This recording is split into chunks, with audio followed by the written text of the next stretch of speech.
Okay, we should be live. Hopefully. Hopefully everyone's doing all right today. I have my coffee. I have my water. We have a Moogle. We should talk to them about Magnet. They're gonna give me a letter. Could also save here. Doesn't really matter too much, but I'll do it anyway just to be safe. Huzzah. It's gonna take a second for it to load. I've been sitting here with it open for a while, so the hard drive was asleep. Gotta get these things to wake up, because if it doesn't load for a while, the hard drive dock that I have it in for this goes to sleep. It's fine. It's just mildly annoying, I guess, is probably the best way to call it. But let's go continue on. We should have a number of cutscenes. I don't think there's anything we can miss before the story beats. But I could be wrong. I can double check real quick. Now we need to get that, save the game, yada yada yada. And yeah, we'll get some stuff. And we'll actually be able to use Garnet again. I am partially thinking we might go Zidane, Vivi, Garnet, and Aiko. Not positive yet, though. Because I haven't really given magic its fair shake in this. Gods are here to fool around sometimes, so I have to watch over them closely.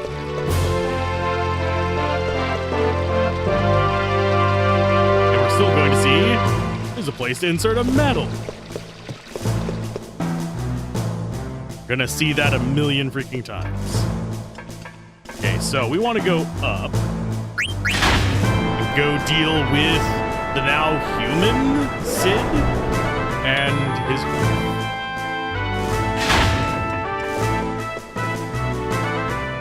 Since I am playing another game at the moment, I'm going to change this. The walk? I'm not playing it right this second, but since I'm playing another game that requires the run-walk function, I'm going this way.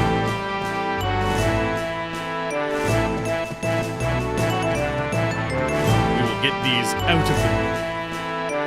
So we should have a meeting with, like, our plan to take on Kuja.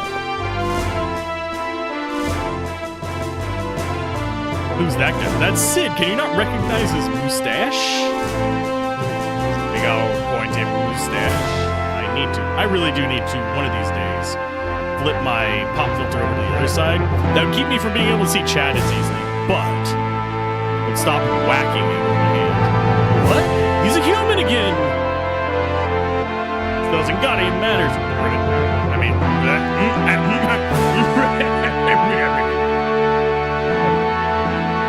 you haven't learned your manners.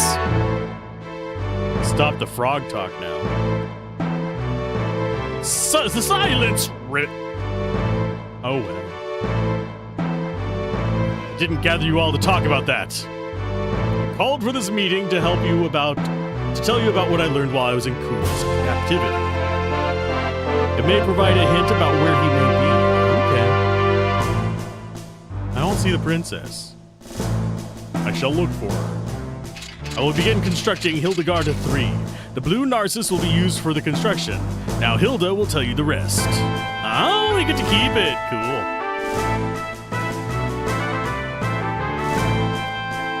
So, what did Kuja tell you? Some parts of the story may be hard to believe, but please hear me out. Kuja plans to use this world as a means of acquiring an even greater. What would he do with greater power? I don't know. He indicated that he wasn't of this world. We call our world Gaia, but he called his birthplace Terra. Terra?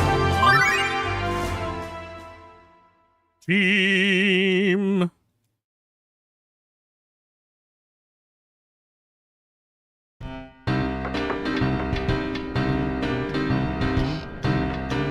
I like the music of this crew. How are the repairs coming? Going really slow. We can't rush them or everything will probably fall apart again. Not getting anywhere. I've been up here forever. I want to switch places with someone. I guess the damage is a lot worse than we expected. She's not here either. Huh? could she be? Yo, Tin Man! Why are you all gathered here? Are you scheming another abduction or something? Wow, he just does not get it. We're just discussing ways to restore this district. Old-timer, you got us all wrong. Old-timer, he is not old, you bastards. Hey, Enkidu, how's it going? Yeah, we're just trying to rebuild our home, that's all. What are you doing here? From the looks on your face, it seems like you got problems. What's troubling you? Maybe we can help. Can I really trust you? Can I really trust you? No. He said yes, I said no, it's fine. He's not in the castle, so I figured she'd be in town. Don't you go back to the castle? Yeah, he could very well get lost here. We'll find her. This is like our backyard. All right, you heard me. Get moving. Go on out there, crew. Hey, no problem. I like how he actually finally does trust them to some extent. Despite the fact that he's weird. Uncle Baku and Uncle Cinna got this. Uncle Cinna's the creepy uncle.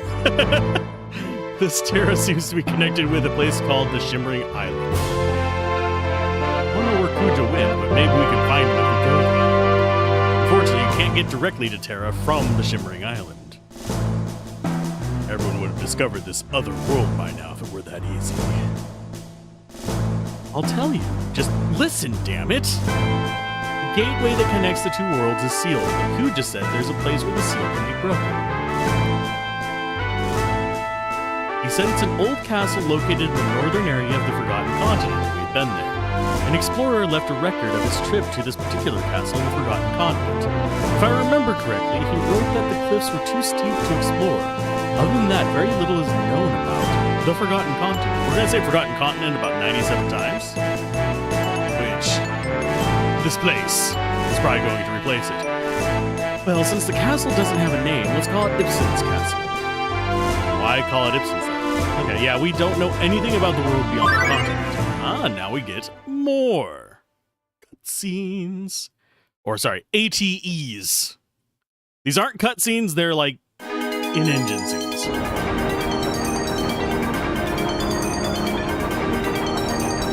Oh, is the ship coming along? Yes, he is human again, but now we can concentrate on building the ship. Judging by our experience with Hilda 2, we're almost finished with the engine. We're having problems with the construction of the hull. Yes, I'm thinking about using the parts of the Blue Narcissus.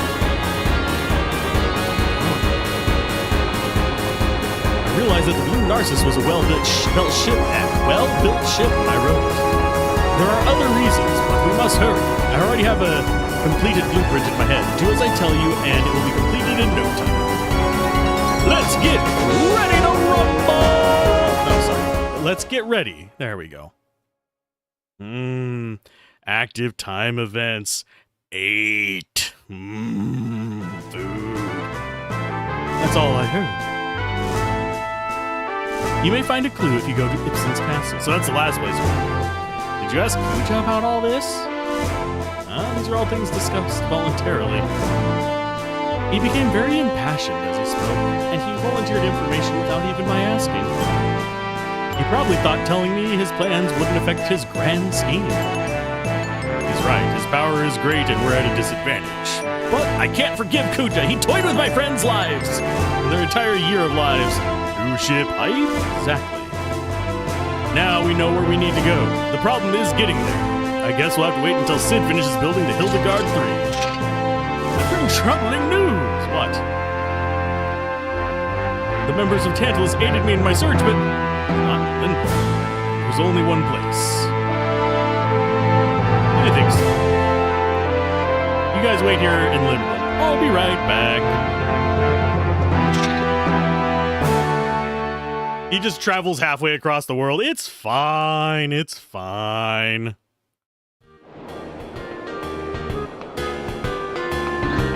Where are you guys going? Go look for Garnet. Is there anyone else we need to look for?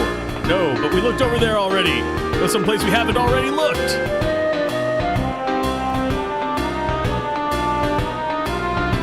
The triplets. Hey, Ruby. Link, Marcus, how y'all doing? We're doing all right. How's the show business, Ruby? Well, the money ain't no good, but I'm having fun. I like it. Ruby, our hideout in Lindblom got completely destroyed. It's gonna take a miracle to fix the place. Bro, we bet. Sorry. We came to Alexandria for a reason. Have you seen Garnet? Garnet, now I ain't seen her one bit. What about her? You fixing to kidnap her again? No, we're just trying to find her this time. I was only kidding, Marcus. I'll ask the patrons to be on the lookout. I mean, she is part of the Tantalus. I wonder if Zidane is here with these good old boys. Possibly. Maybe. This is strange. I was sure she'd be back in Alexandria. Where else can I look? Hey, Zidane, I've been looking for you. Nah, I can't find her anywhere. Didn't find Garnet, but I think I saw that chick. That chick. Yeah, you know, that chick. I'm gonna check again. Who the hell are you talking about? Oh, he's talking... I think I know who he's talking about. Where are you going, boss? Is she here? She was standing over there just a second ago.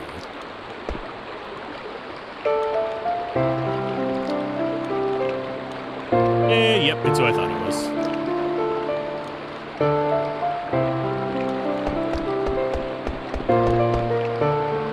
How are you going to get down over there, Zidane? Hey, oh, you just missed her.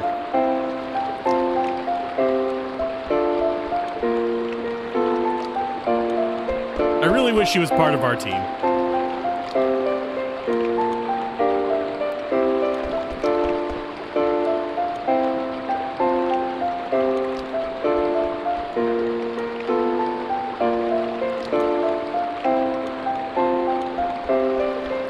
Still alive, eh? You are Baku? Yep, I'm the man who abducted your princess. Well, let us forget about that. It happened a long time ago. Couple weeks. You got a big heart, unlike that knucklehead Steiner. No wonder the women are running the show here. Boss, you must have seen... Hey, it's you. As you can see, Alexandria was completely destroyed. Steiner and I did our best to protect it, but our efforts were in vain. Yeah, Steiner was worried about you. Why haven't you contacted her? Garnet's still in shock. She's been mute ever since the attack. Then it is better for her not to return to the city for a while. Won't do her any good to see Alexandria like this. Well, here's the thing. We can't find her anywhere. But she's nowhere to be found. Have you looked in the resting place? What? Yeah, she's back in Alexandria. I'm certain that she will be there. There are a couple flavors I'd like... Oh, there's a couple favors I'd like to ask you. If you see Princess Garnet, tell her not to worry about Alexandria. She must take care of herself first. I'd like you to give something to her. Maybe it'll help the princess get through this time of uncertainty. That is Bahamut. Bahamut.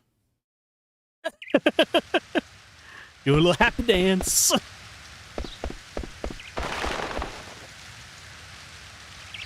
The resting place is just the cemetery? Okay.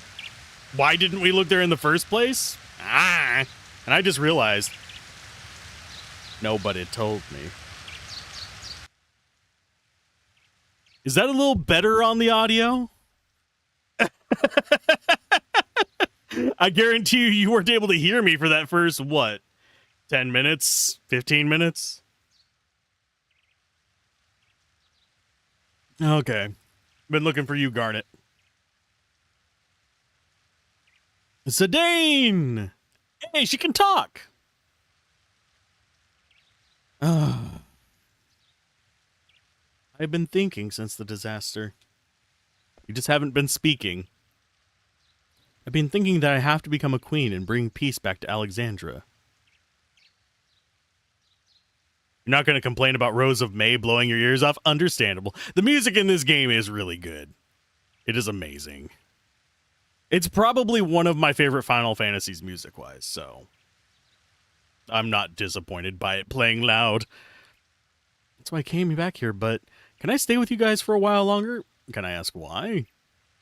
When my mother was still alive, my primary concern was how to talk and look like a princess. Those were the only things on my mind. That didn't change when my mother died, and I was about to become a queen. I only thought about how to look and act like a queen. And don't think people will accept me as their queen the way I am right now. I have no right to rule over this country. Oh, I almost forgot. Beatrix wanted me to give this to you. That's quite the toss there, bud. You could have just handed it to her instead of possibly, like, doming her with a freaking garnet the size of her head. That's right. Isn't it pretty? It's beautiful. The gem used to be that gem used to be just another ordinary stone. The stone made a wish. I want to shine. The stone traveled from person to person in keeping with its wish, and now it's shining in your hand, Garnet. And if you're willing to make an effort, you'll shine too someday. The day will come when Alexandria needs you. There's no rush. The important thing is to have the desire. I have to apologize for using you guys as an excuse to run away from my responsibilities. What's important is that you honestly want to stay with us. Zidane, can I borrow that knife again? Which one? The one that helped me make my last big decision. I'm borrowing this. Zidane, remember the way I was for me.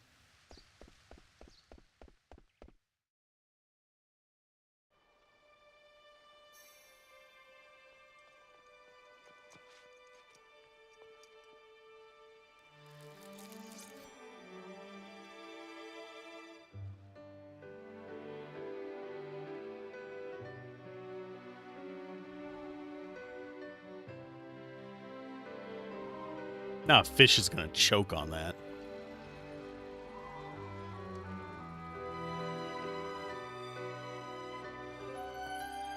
The dramatic cutting of hair.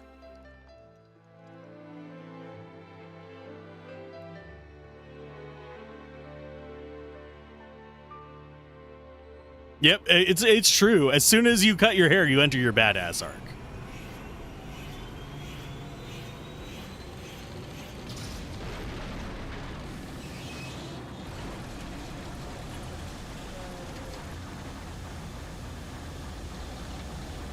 And there's our badass arc coming out of the shipyards.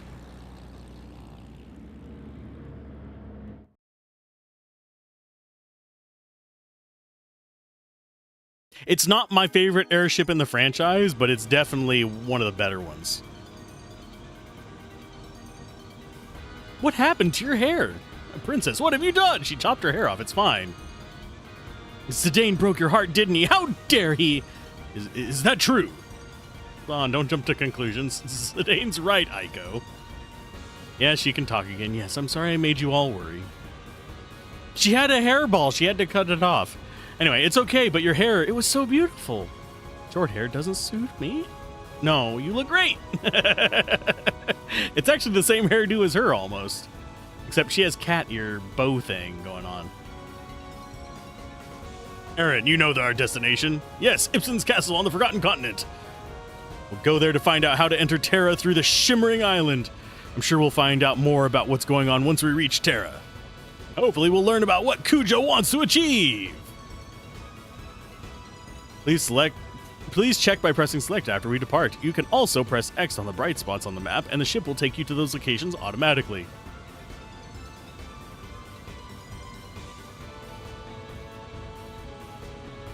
Hey, Zaldar, how's it going? You missed me deafening people by forgetting to turn the audio down. Excuse me. Please know if you'd like to switch your party members, I shall assist you in any way that I can during your journey. Okay, or we could just press triangle and you could let us do it that way like in Final Fantasy VIII. Anyway, I'm not sure who our final party's gonna be. I know for sure Vivi's gonna be in it.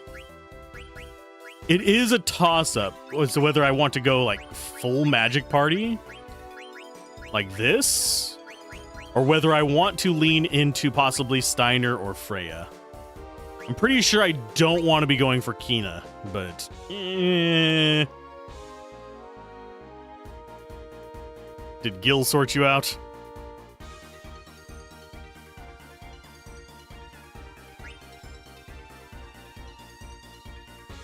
I don't know.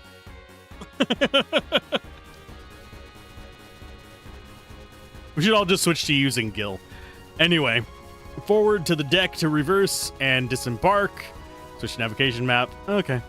And L2 to align camera, camera control. So pretty basic stuff. Can we just like whack? First things first, though. We have about 1.5 million side quests. We could do more frogs, but we need to gather some resources. So we land here. Dungarillo time. It is side quest time, actually. And we might have to do some ragtime mouse things because we're still on disc 2 ragtimes. Although his ultimate one, if I remember correctly, is just more money.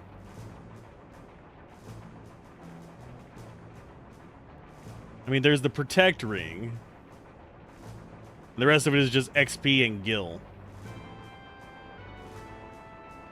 But I think it's only like 60 grand, which is not that hard to come by. So if we come across him, fine.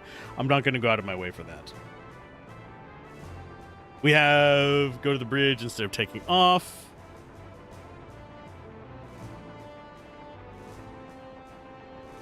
Board, then go to the bridge. We should have an item here.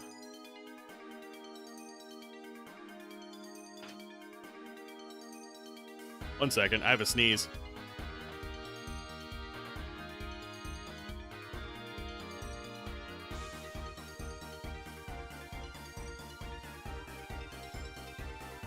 Sneeze done. Eyes crossed.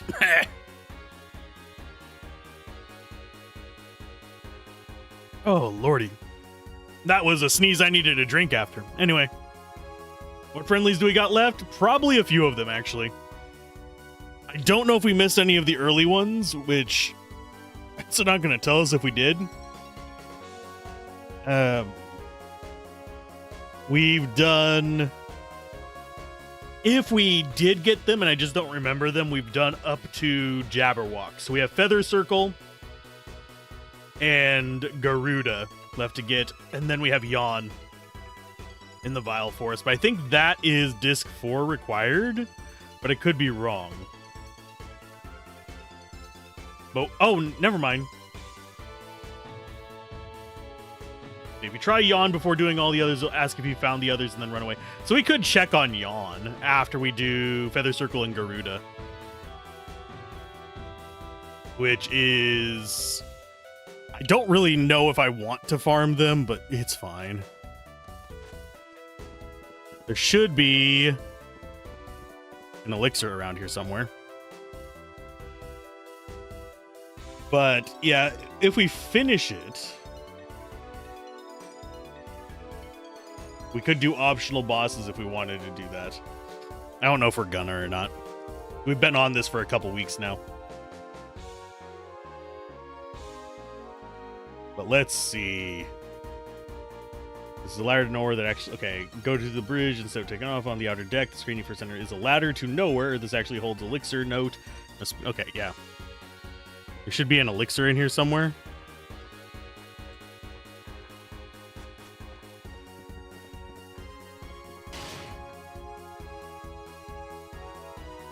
Are we departing? I'll get ready.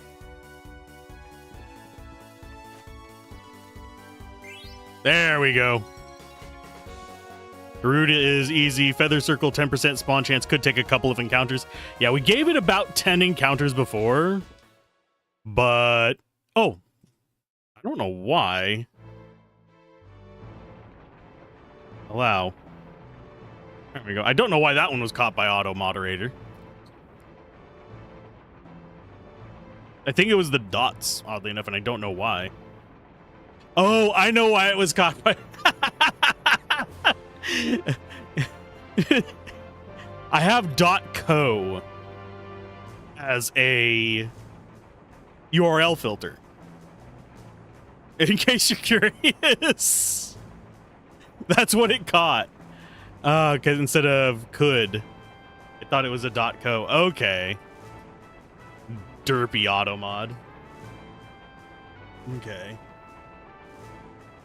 That was sad. So we got the elixir there. In the bottom of the Hildegarda 3, there's a tent and a hatch on the wall. Okay, we could actually go back in there.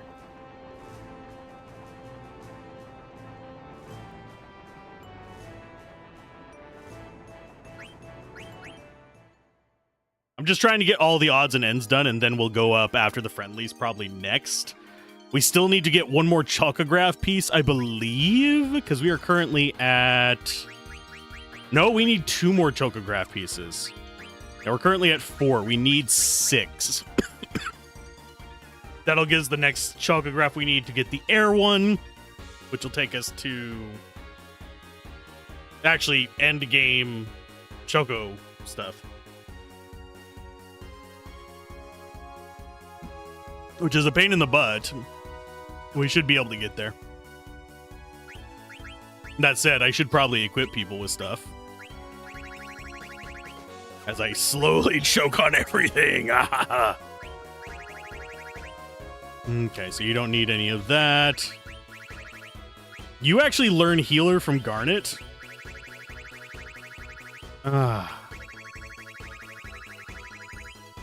You know what? I think she still has stuff she needs to learn from her accessories, so...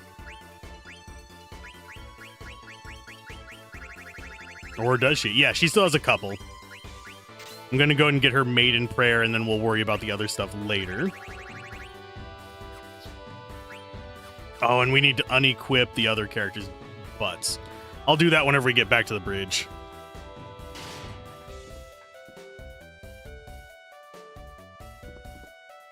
I love windmills. I hate heights, but windmills are great. I wonder if Burmecia would have been more prosperous with airship technology similar to Lindblom's, or would it have caused more strife? Probably would have caused more strife, honestly.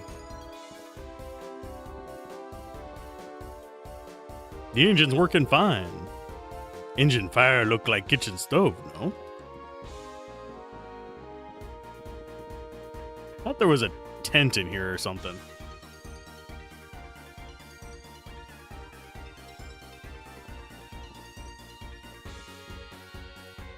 I have to move forward now. We still have our whole lives ahead of us. I can't be depressed forever.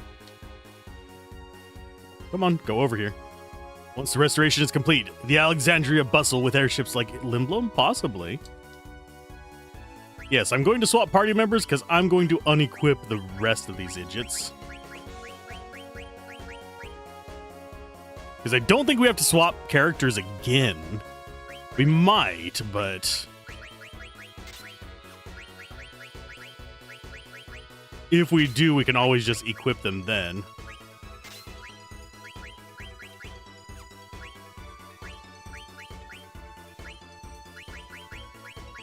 Actually, I know what I'll equip them with. Extra nonsense. And he has scissor fangs. We could learn aura on him. In fact, I will put that on him just so we remember.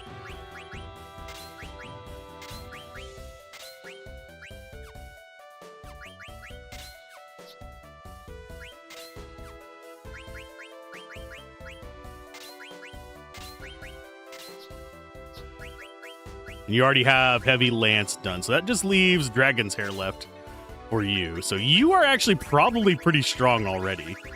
You're the one who might be in instead of Garnet. I don't know yet, but it feels like we should have Garnet with us.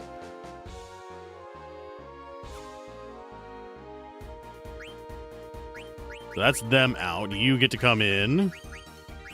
Go ahead and take the 2 Echo and Garnet with us for now.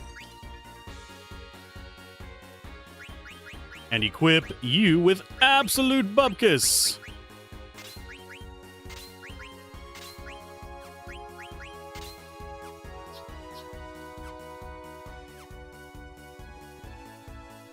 And yes, we will swap them again to Vivi. This is our party for now, and it might be our final party.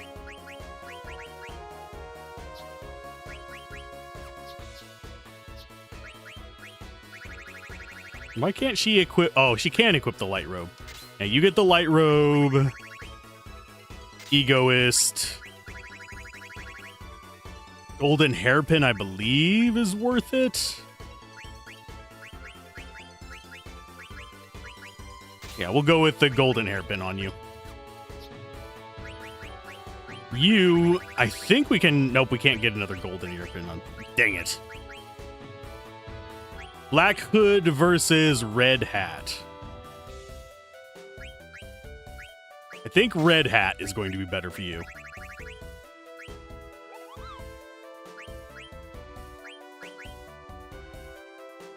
As far as the rest of this stuff... Yeah, Egoist on you. Probably should have gotten more Egoists, because they cut down on the shadow stuff. And you're still learning that. Is there anything else in here that we need you to learn? You've been in main party for a while, so there's probably not a lot.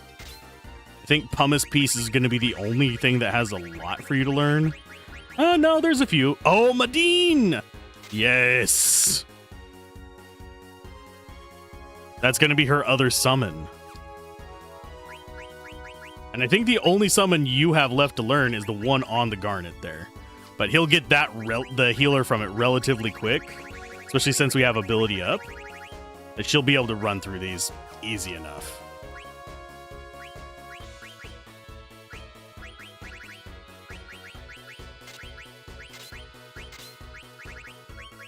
As far as the rest of these, auto regen seems like a good go for with auto potion for the healing, and yeah, just all the way up there. Healer on you.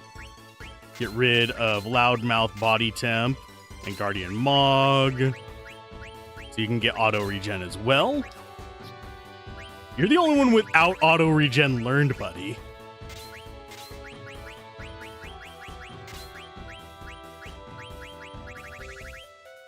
So I guess we go with auto life, maybe? Oh.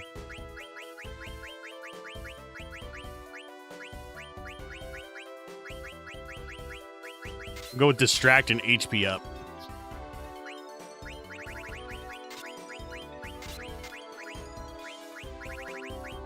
I do like that we are just like so far up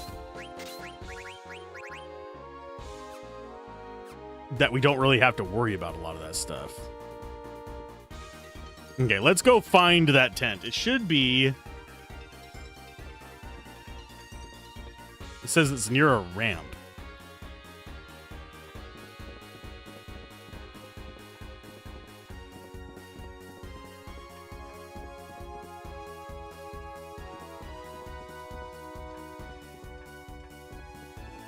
Oh, there it is. It's in the little hatch. So we've got both of those. Got the elixir in the tent. We need to learn... Oh, we need to do Vivi and Kina thing as well. Dang it. We're not going to equip her for this. We're just going straight there with him in the party.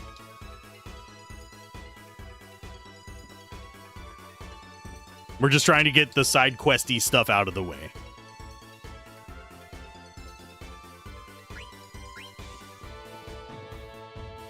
I will put you on the burner while we do this real quick, and then we'll swap right back.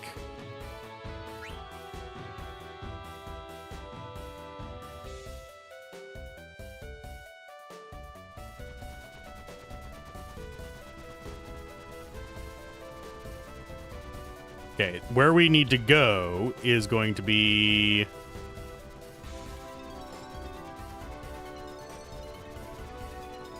I think it's east of here. It's the nighttime area. Once it starts getting dark, we'll know we're close. Yeah, flying around with this, not really the best for any kind of motion sickness, though. I will prefer the chocobos. Oh yeah, we need A little bit further over this way. I don't think there's a grass spot near it, is there? Yes there is. Okay.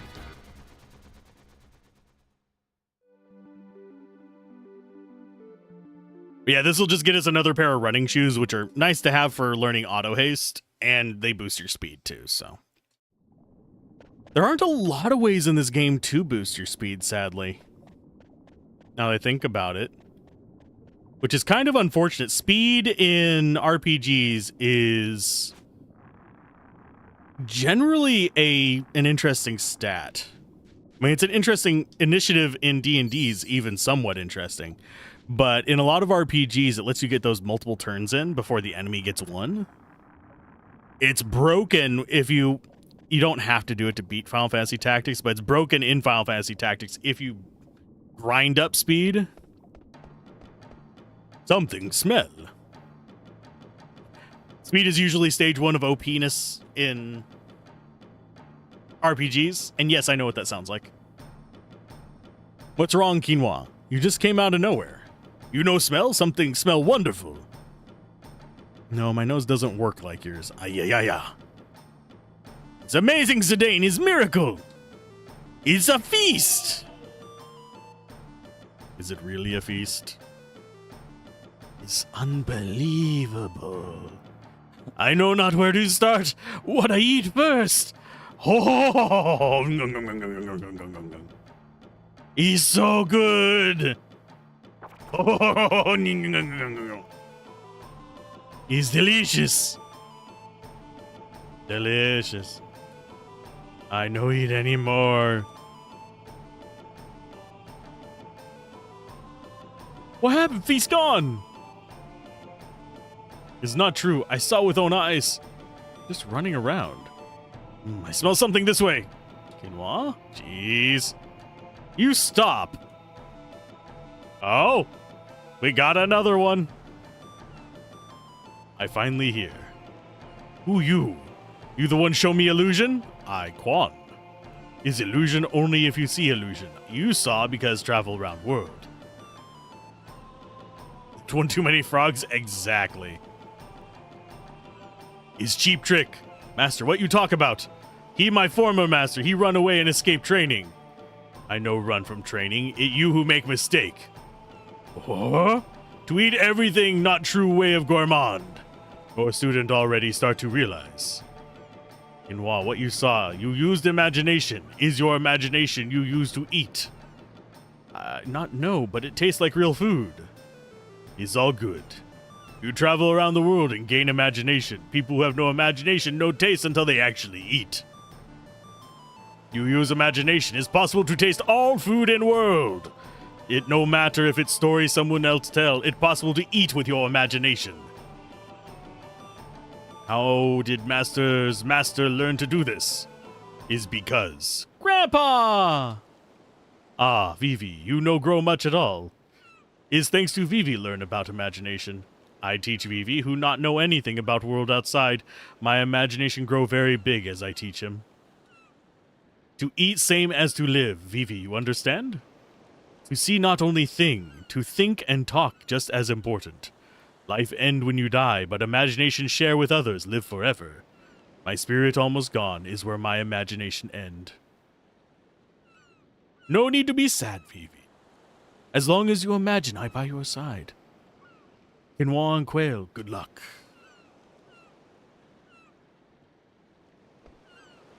Who are you guys all talking to? What?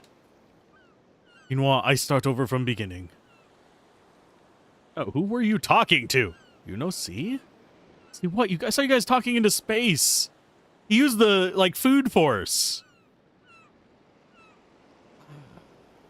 Never mind, Zidane. I'll tell you about it some other time. This is totally optional, by the way. I used to, never get this. But let's get going. There are still so many things to understand.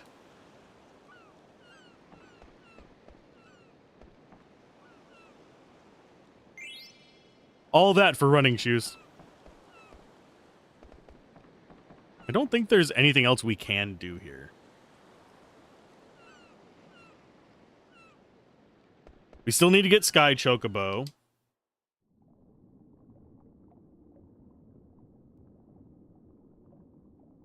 And we need to do the Chocobo Sky area. But we have to get the other Choco bits to do that, so that's going to probably be the last thing we do today. Trano, the weapon shop has an Admusis for battling. Winning gets you a running shoes add-on. We can do that one. There's 10 Stelazio available at the moment. Which ones did we miss? 1, 2, 3, 4, 5, 6, 7, 8.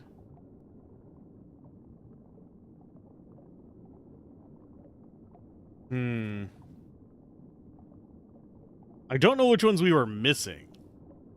We've done the windmill one. We've done Burmecia. We've done Scorpio, which was Quan's dwelling. We've done the Gill in the Fountain. We've done Treno, which is behind the item shop in a crate. I think. Black Mage Village, I'm pretty sure we did that one. Madain Sari, the Fountain Plaza, we did that one for sure. We got Leo because that's the one we were fighting for. Sagittarius, I'm pretty sure we got.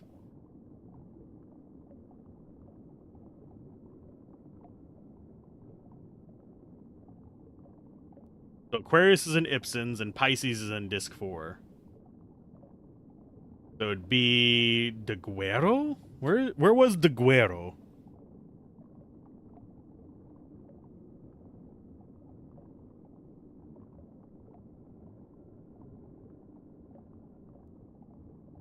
Oh, yeah, we haven't been there yet.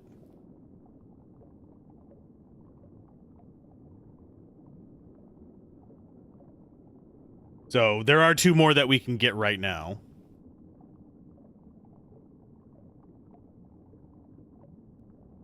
And, yeah, the shops in the Black Mage Village are available again. Their wares are the same as when we left. And we also have... We can also do Cotton Robe Trick if we need more money. I don't think we do. I think we're fine on money for a while.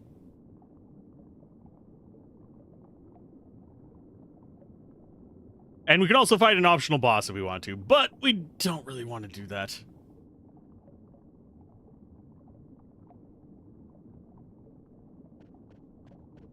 So we need to go do Chocobo stuff now, I think. Because all that's left besides that is frogs and friendly creatures. And we still need to do the feather one and the yawn. And Garuda, of course.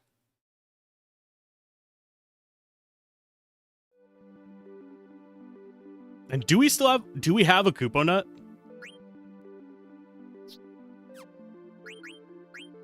Yes, we have a Kupo Nut to deliver.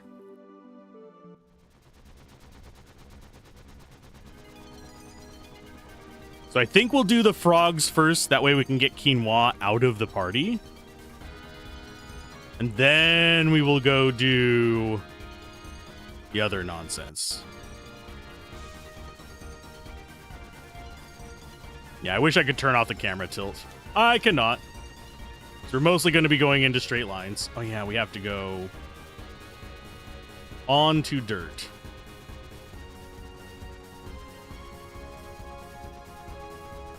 Dude, that should be it. There we go. We can land on that part. Not super easily, but we can. I need to see if the frogs have even respawned yet. If not, we'll do the chocobos first. And then come back for this. And if they haven't respawned here, I'm not going to go to the others. Because I'm stubborn.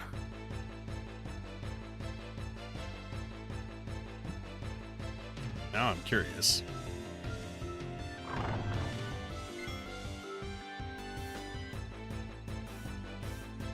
Bonk.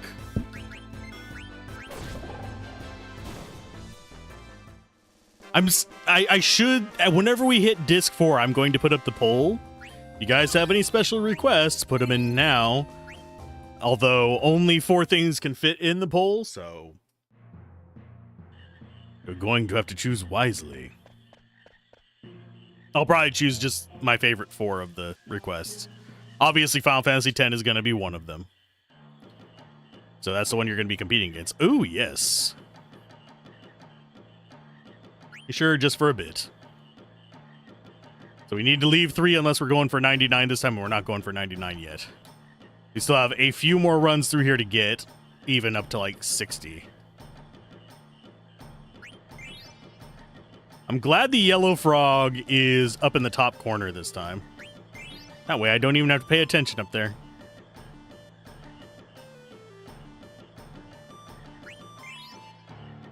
Okay, so we got 4 guys up here. Of course, you all go down that way.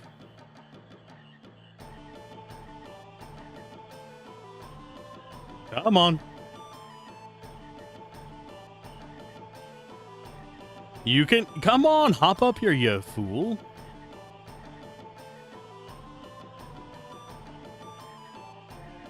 I was pressing.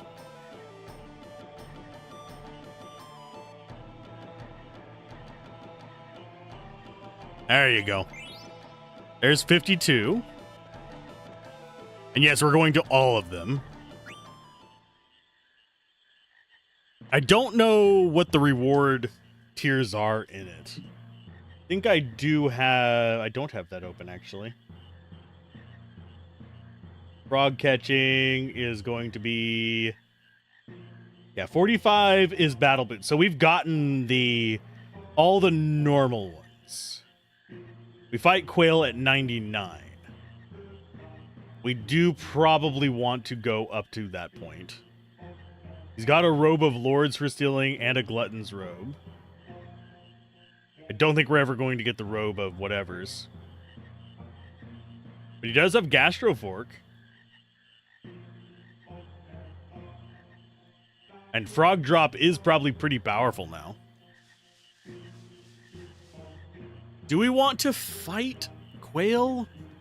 We're not using her in the final party, so, I mean, would we really care about that?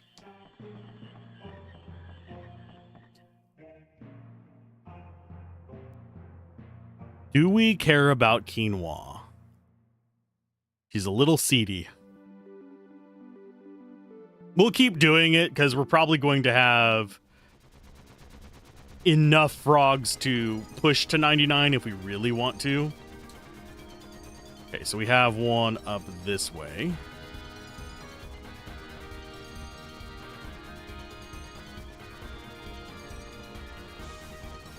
Because we've done a lot of the side stuff, so sticking with it is not the worst idea. There you go.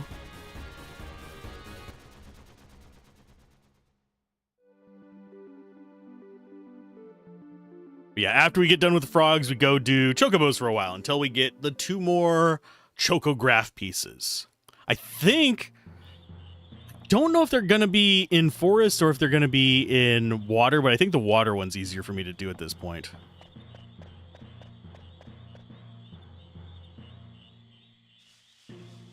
Oh, she's needed at an upcoming point? Okie dokie. Might get her up to 99 then. Well, get frogs up to 99. Because we're going to be doing chocobo stuff for a while to get those 2 chocograph pieces. Frankly, my damn, I don't give a deer.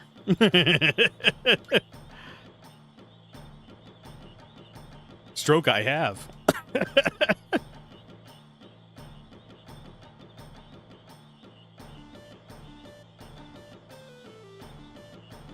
I suck at catching them on this map.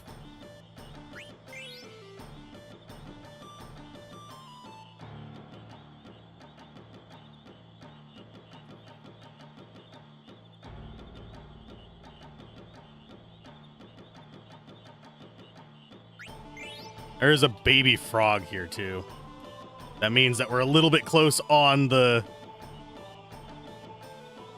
We don't want to catch the baby frog, I don't think.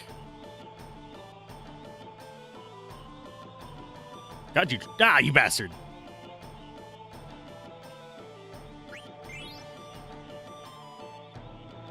We have to capture 44 more. That's going to be, what, 4 or 5 more trips in here.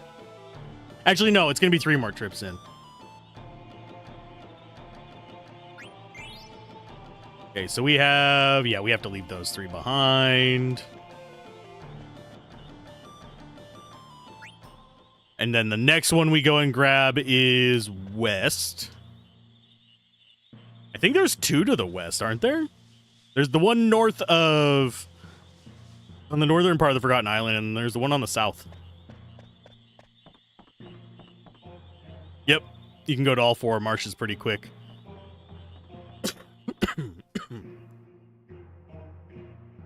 And then we can do chocobos, and we'll have a little bit more time to do those.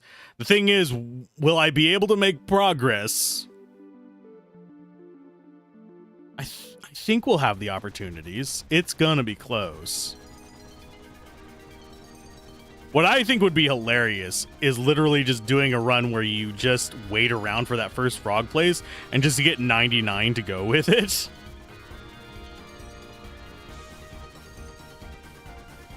And you get her ultimate weapon super early. So her weapons don't vary in what they have.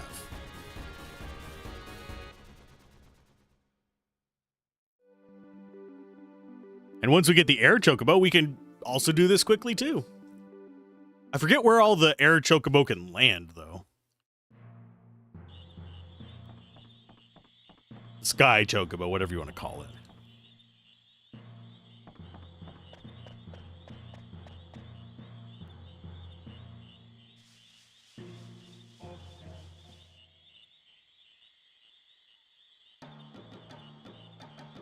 Yay, one of the easier ones. Chocobo again can only take off and land in forests. Okay. That means we can go anywhere with it.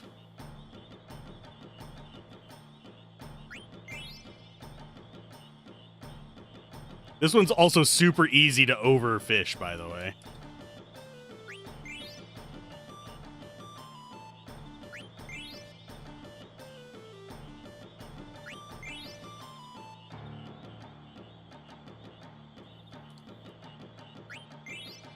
Let's see.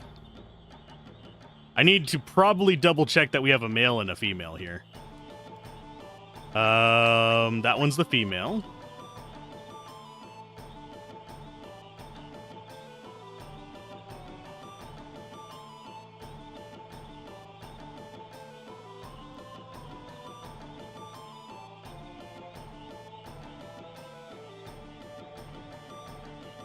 That one's the male, so that other one's the one we need to track.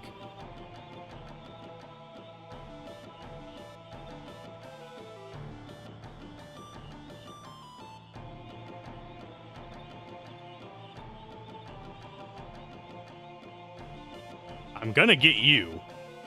You is the one I shall eat.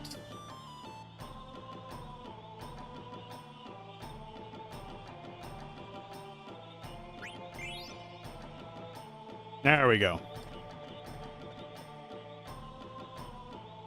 Done catching. So we have one more to go to. Yeah, this one's relatively easy. I don't mind farming this one. I do mind choking on air, though. The gold chocobo, I mean, not the gold chocobo, but the gold frog speeds them up a bit, by the way. Oh, we almost got out of there without a fight. Damn you. Curses on you and your family.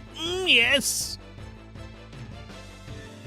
Mainly because I do not like the look of these guys. They ugly.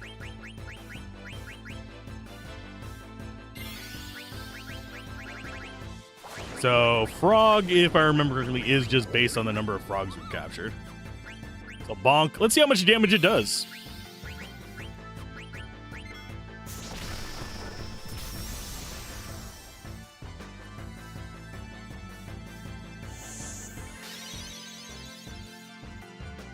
Show me the amount of damage you do.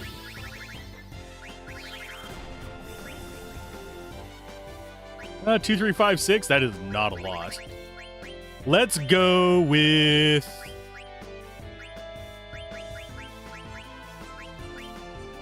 Actually, we haven't shown off this one. Let's go Atmos. I forget what it does. I haven't actually used it in a while. I know it's not one that I cast very often. And you're going to hear a dog in the background for a little bit. It's fine. He's just an idiot. He's squealing because my niece and nephew just showed up.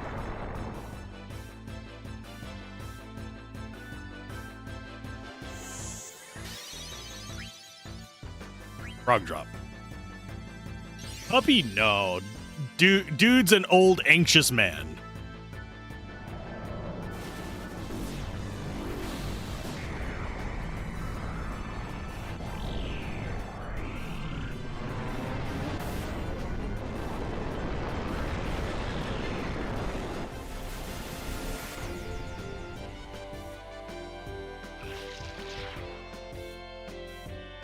I should do a battle where I just summon all of them in a chain, or a short span of time where I summon them all in chain. All dogs are puppies. Not gonna argue with that one. But I should do a series of battles where I summon them all one after another. That way I have all the footage in the same place. Like we did with Final Fantasy VIII. Oh no, we can't carry more eye drops because we have 99 of them.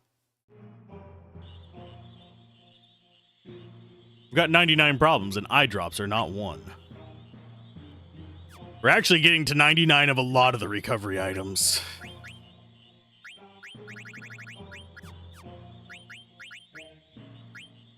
Okay, so all you have left is Blizzoga. Do you not have ability up? Or have we just really not... We have not fought anything. Yeah, we have just not fought anything. Because we've been flying around.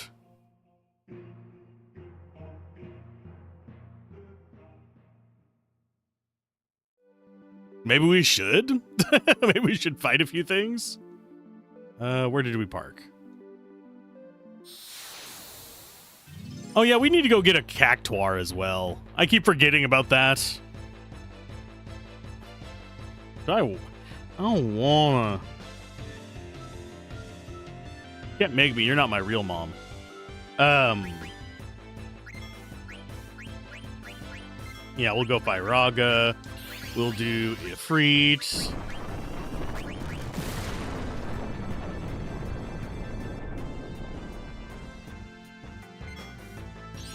Why? Because we haven't seen Ifrit. Not in this one, at least. Yeah, Final Fantasy VIII was better. Although you can say that for a lot of the summons.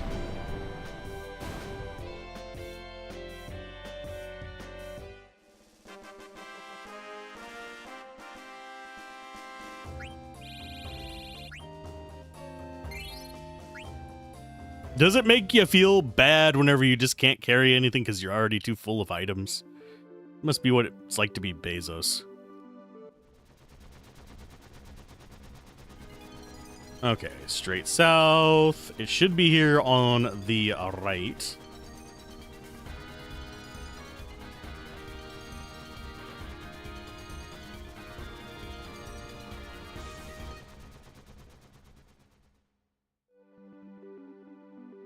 In we go.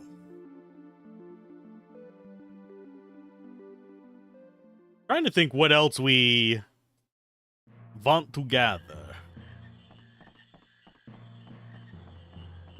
before we spend the next 27 minutes. Well, actually, 27 hours. It's not going to be minutes.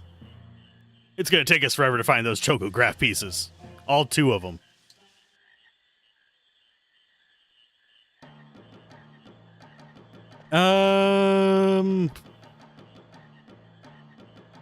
Sure. I'm gonna see if catching the small frogs actually does anything.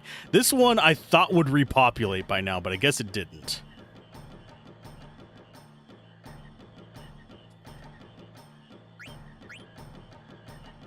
Yeah, I'm not gonna catch the baby frogs. We're gonna let them do their thing.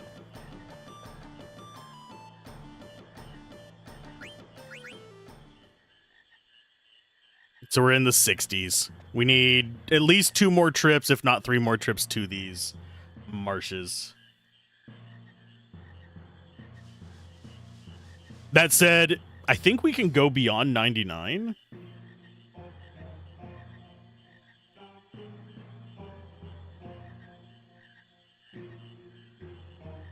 I don't plan on leveling to 99, but you can still do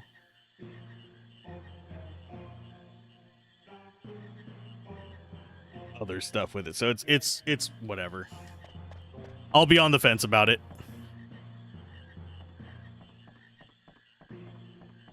I don't think we're going to be able to get 99 before the mandatory point of using her, if it's in the near future.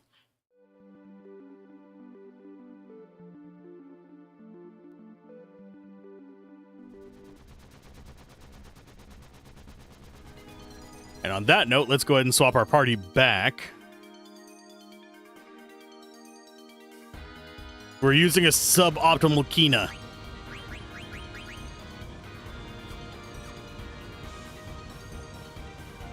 Yes, we would like to change our party members. We would like to go to you.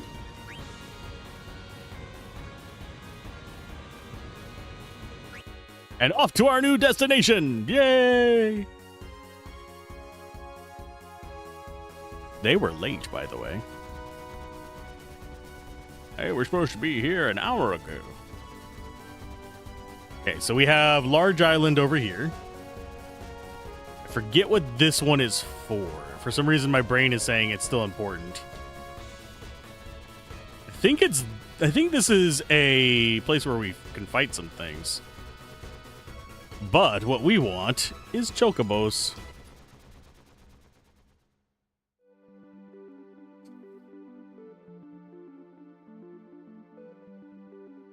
Item. Gyashel. And now we go get our chocographs. Again. That will get us access to... There it is. That'll get us access to the Sky Chocobo thing. We need 6 of them, though. And then we can get the rest of the chocograph pieces, which I believe are in Chocobo Paradise.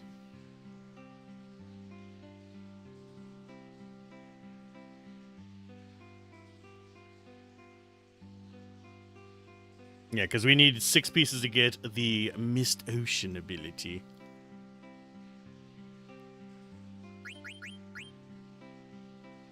And we need 10,000 to get a Robe of Lords. We're not getting that anytime soon. Time to dig! I do like that it gives me information about how to do this each time.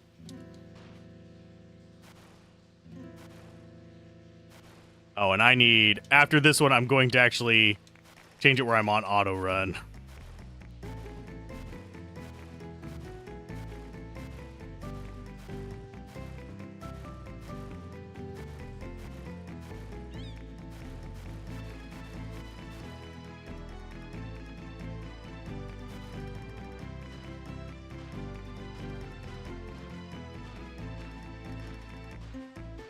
I am hearing trash truck.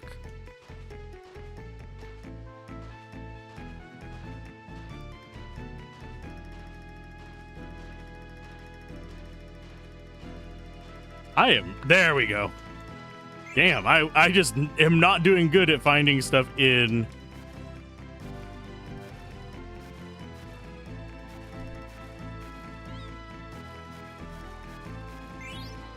Another dead pepper, at least.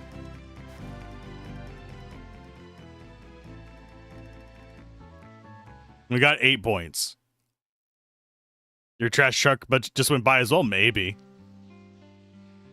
Before we do that, I need to hop out and actually set it to auto run.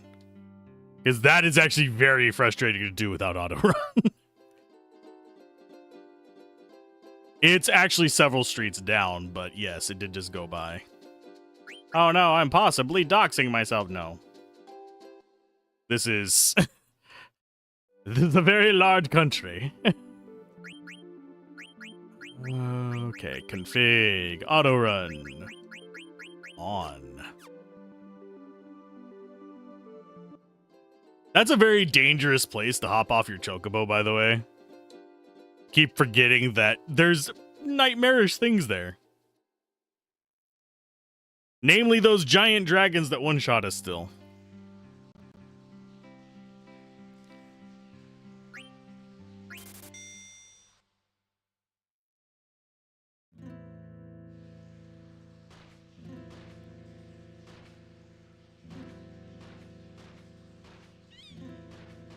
Yeah, we're just looking for chocograph pieces. We don't care about the rest of this stuff, unfortunately.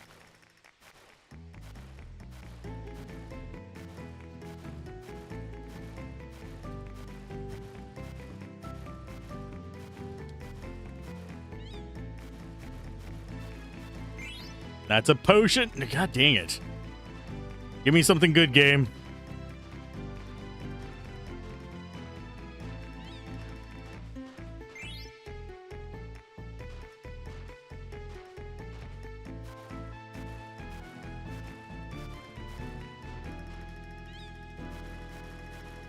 I don't know how many runs it's going to take to get it.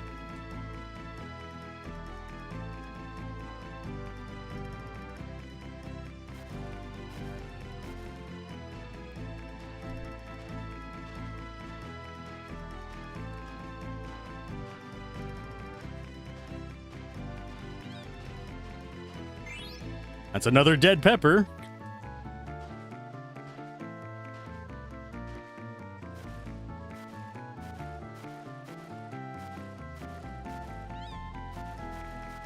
Come on, get it. Nah, it's another fucking dead pepper. I wonder if it's here or if it's in the woods. Because it's...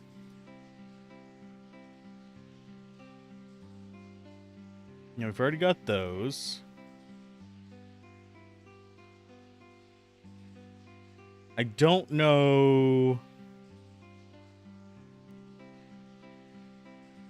Find 6 chocograph pieces. Yeah.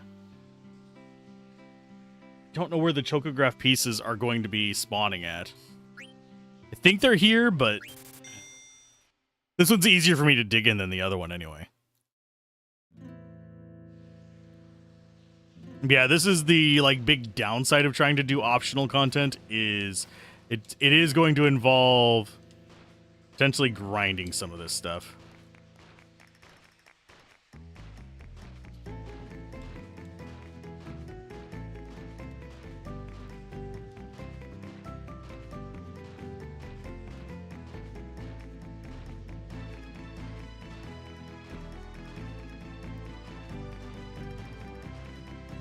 Where is it in here?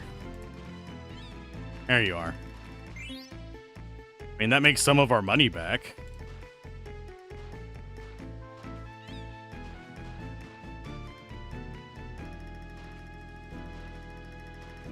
We're just getting trash.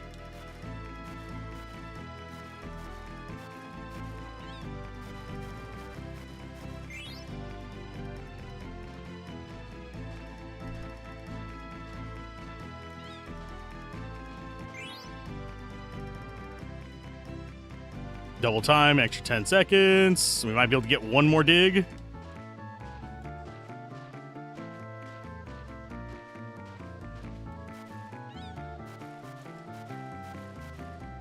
Damn it. Yeah, especially considering that they are annoying little, like, low-level things. Ooh, and I got an at real quick. What am I getting added about?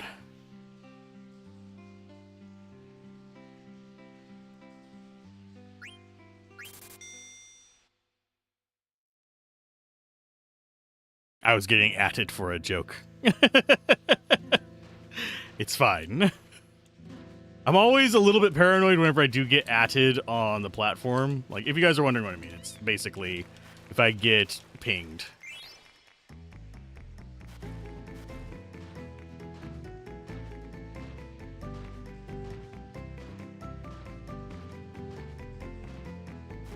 Oh, we're getting close.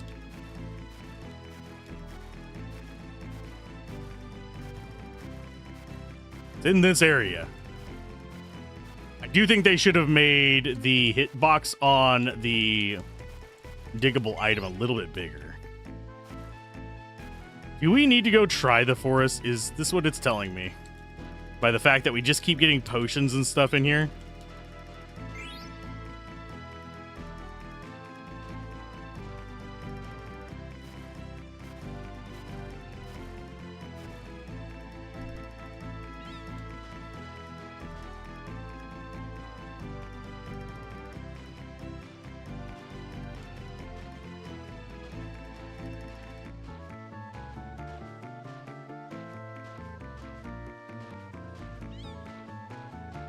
Because I have not gotten anything significant here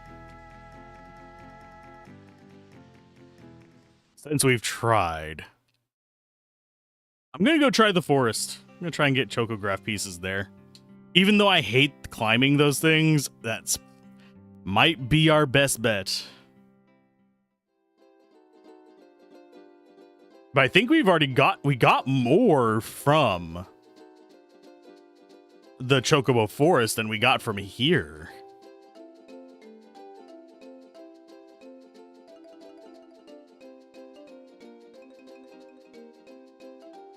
So I'm not sure.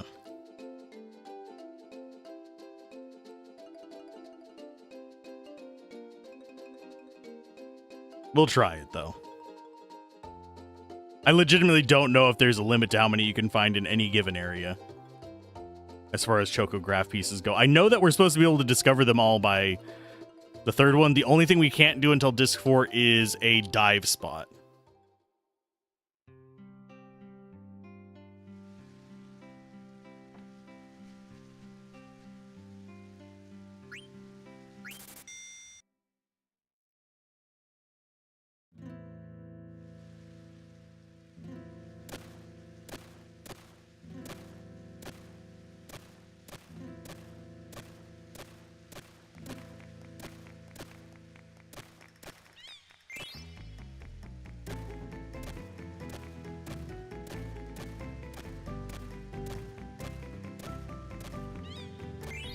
There's another chocograph piece. Thank you. So that's 5.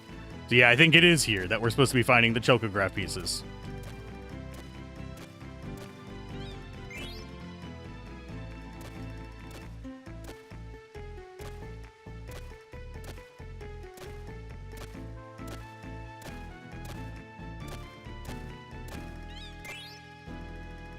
There's 4.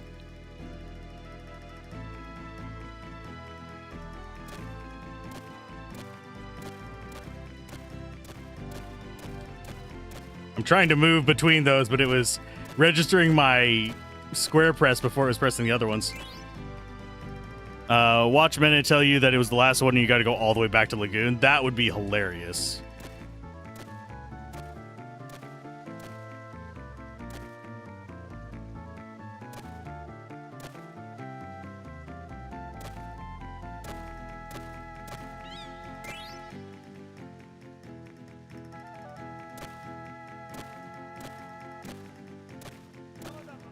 No, I don't want to go up there. Nah, damn it. There's our chocograph piece. We already got all the actual chocographs. Except for, you know, the last ones that we have to get from the air place. Would love them to tell me that it's the last one we can find, but I guess we already got all the ones from the lagoon.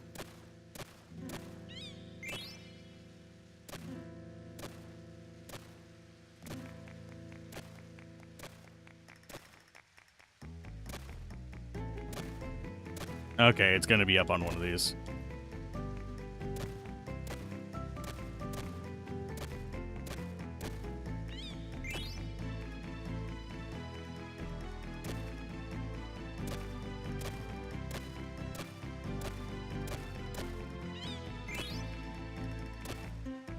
Does she actually tell us if we have chocograph pieces left to get? Or does she tell us if we have actual chocographs? There's another echo screen.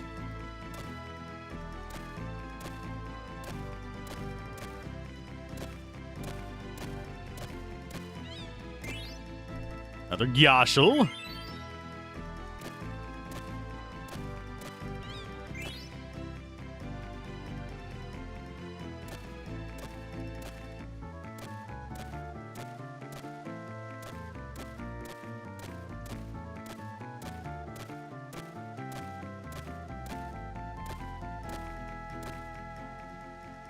No luck on that one. Although we've gotten one here, so maybe all 6 are here.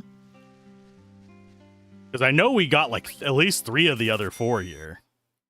Chocograph or Chocograph pieces. Once you collect them all in any of the Choco zones, they'll tell you there's no treasure left here.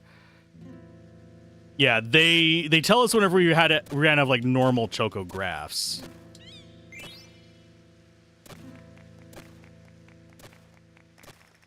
That we didn't have any more treasure here.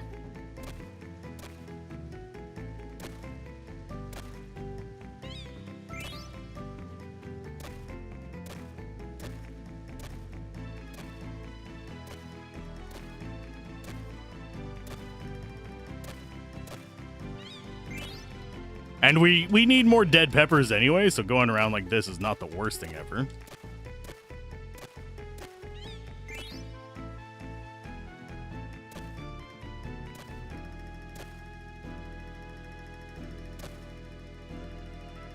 Yeah, getting off that one on the left is not easy for me to do, I don't think.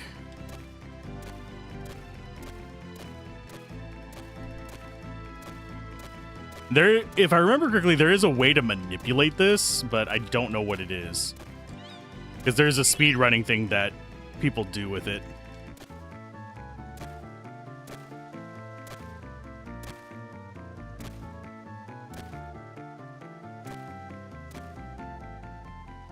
Your method is if you have 3 back-to-back garbage runs, you'll leave the overworld and come back to reset the seed. Ah. That's not a bad idea.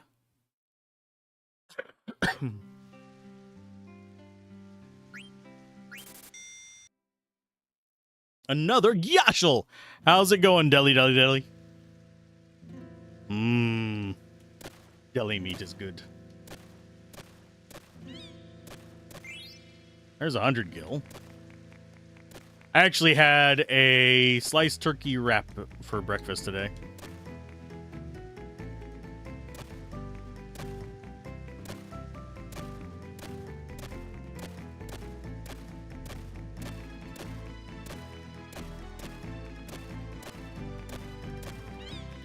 Don't know why, but your name made me think of that.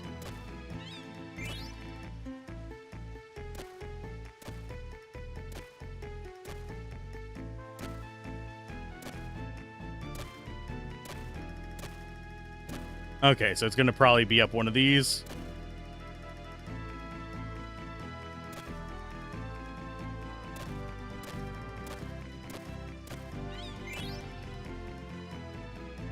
Okay, we'll get a little bit more.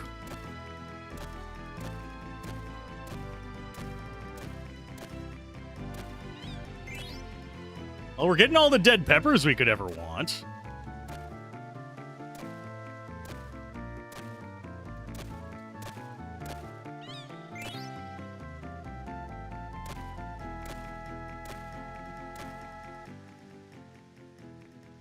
Now you want a sub for lunch? Don't know which is worse, Blitzball or Chocobo Hot and Cold. I prefer... Young me preferred playing Blitzball.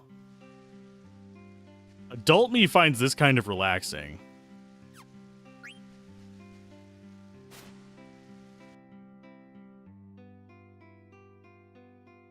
We'll try resetting the lovely thing there. Yeah, hopefully you're doing all right, Deli. Even though your name is now inspiring everyone to want food. You like them both. You do love Blitzball. Never understood the hate it got. It's because there's... It's kind of grindy if you want to do everything in it. I would say it's probably more grindy than this if you want to do everything in it. But it's also a game that you can just play for no reason. So it's a fun Final Fantasy sports game. And I said if I'm going to just kill time with something, I want to kill time with something like Triple Triad.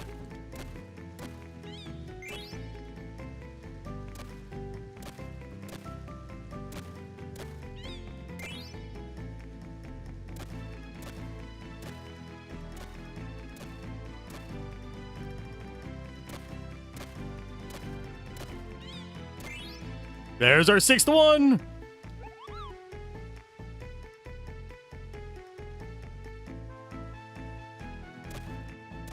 We got it. We don't have to do this anymore. Well, we're going to have to do it some more, but we're not going to do it on this map. Makes sense. Okay, so it's going to be up on one of these.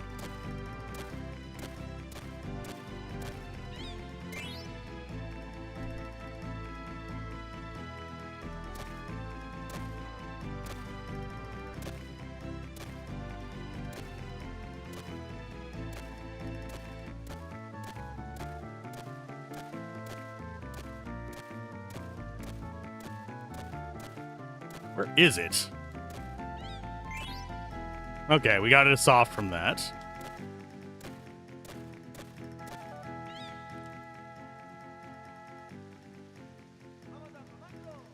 Okay. Your wife has never played it. Waka Celestial Weapon, no thanks. You like them both, but yeah. I was basing it off of a comment on the YouTube side, Salthar. Your wife has never played it outside of the mandatory blitzball matches in Luca. She's like, it's too confusing. I don't like it. Meanwhile, I'll sit there and dominate 15-0. And she's like, how are you doing that? It's skill selection. I remember it being, at least back when I was a kid, I remember it being a skill selection. I have not played it in a long time, so I'm going to suck ass at doing the blitzball whenever we do Final Fantasy X. Unless I look up a strategy guide for it, because it has been ages since I played it religiously. But back in the day, I played it just for fun. Go treasure hunting, yay!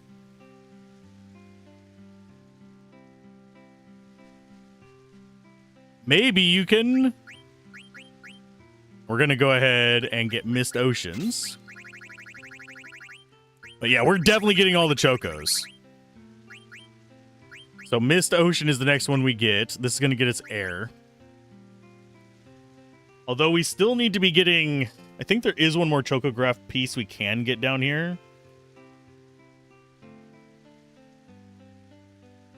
Yeah, we already got Outer Island 2 somehow without getting the air ability.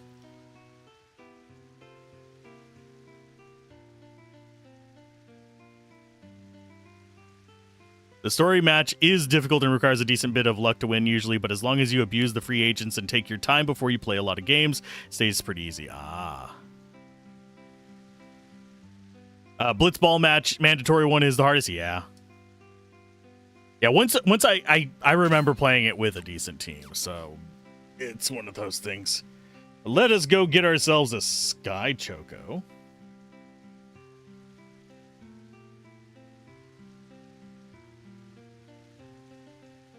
That is located on the southwest part of the map, I believe is what that is.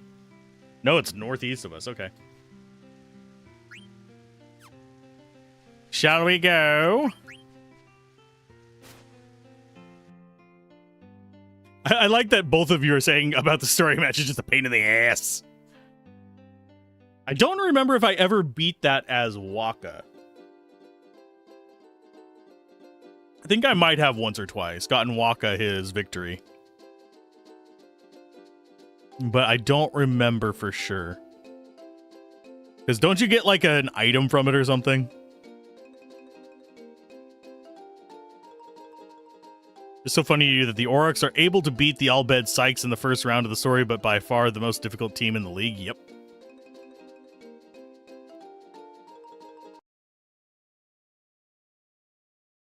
It's fine. I panic whenever it does that, but it does it because we were in the Chocobo place for so long. Oh, I can't go off the ledge there. Where is our beach? Son of a beach. Where are you?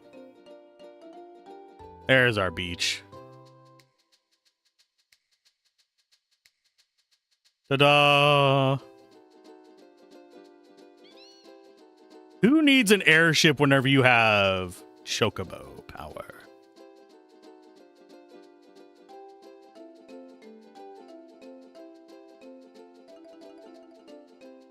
Yeah, you get a strength sphere or something for winning the story match, a big power boost to Titus early on. Yeah.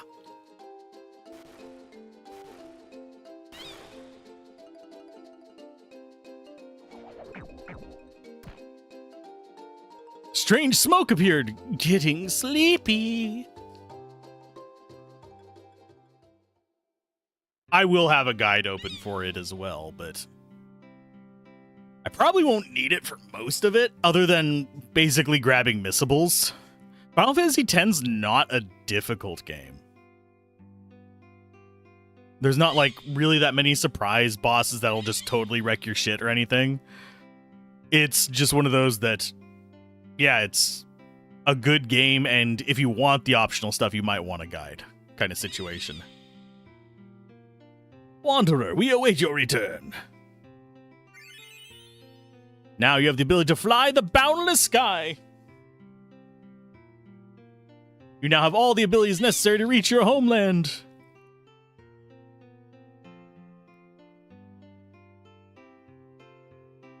Yeah, the most difficult thing is the Chocobo minigames and the Monster Hunter Arena stuff. I mean, Monster Arena stuff. I don't know why my brain went Monster Hunter.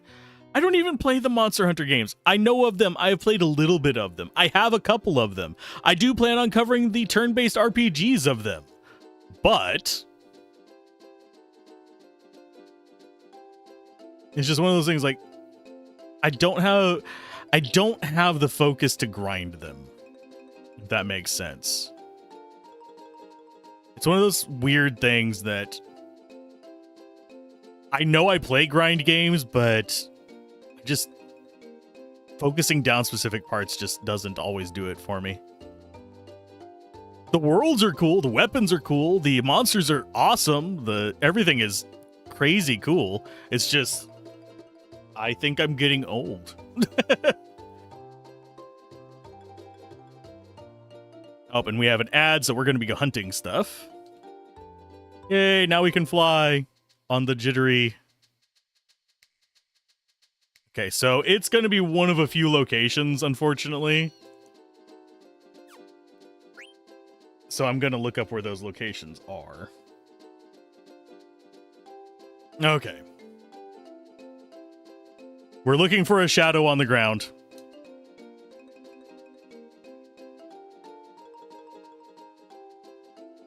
So we need to probably stay a little bit close to the ground. So we have high plains over here.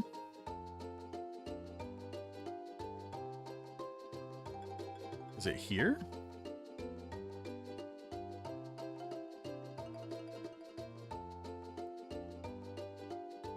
I don't think that's it. Yeah, I'm going to have to be careful doing this because it's going to make me motion sick doing the flying stuff in this. Okay, so Outer Continent on the peninsula, due south of the Desert Palace.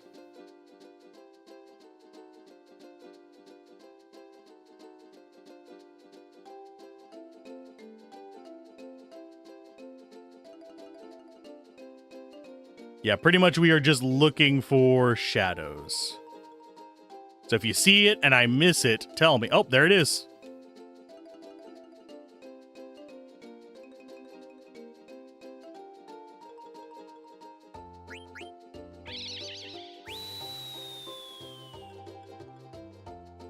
I'm glad we found it on our second one. Game was being kind to me.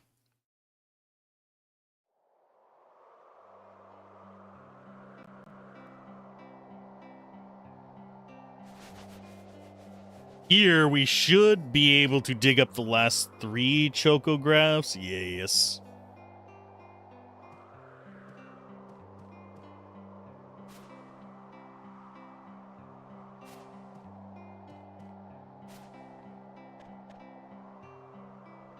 Choco can fly like me? Wow, that's great, Kupo. Say, did you notice, Kupo, this island is floating on clouds? The location of island might change when you go back and down, so check its location on the map by pressing select. Ground is pretty firm. What strange place, Kupo? Mene, you are the strange one.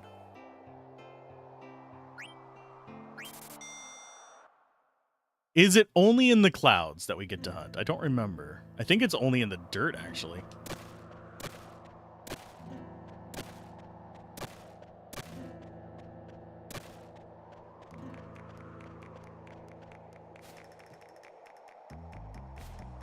No, I want to get back down. Thank you, game. What's over here? This is probably the most pain in the ass Chocobo hot and cold one in the game, though. Because you have so many transition zones.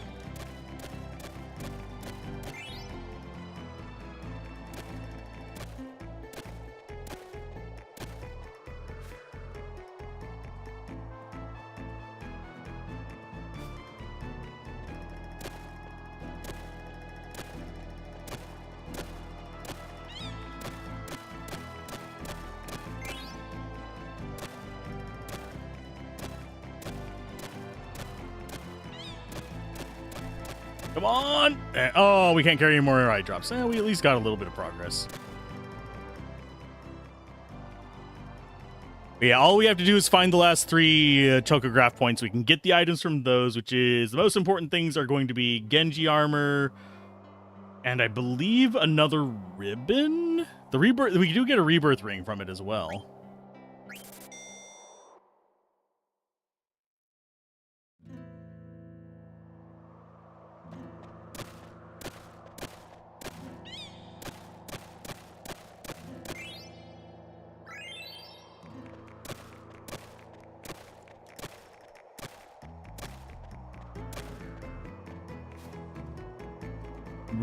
Get over here.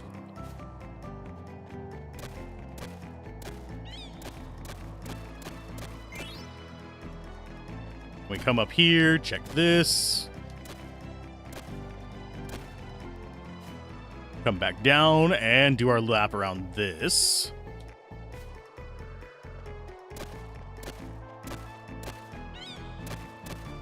That might be our Chocograph. Yes, it is.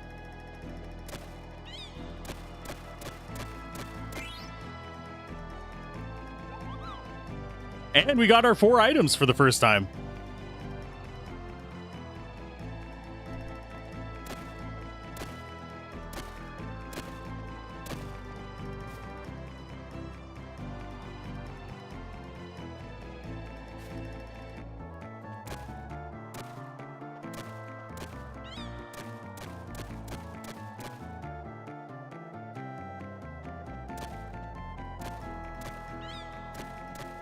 Come on.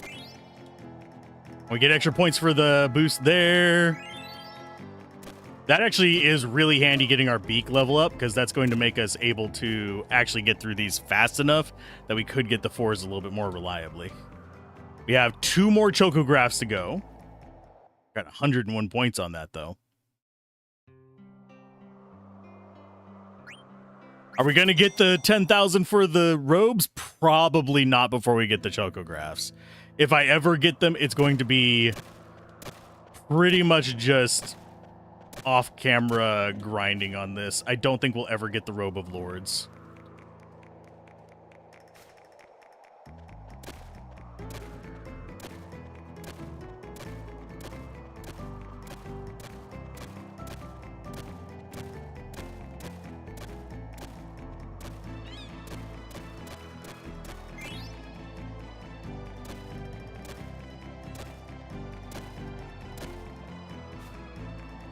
Okay, we go this way. Come on.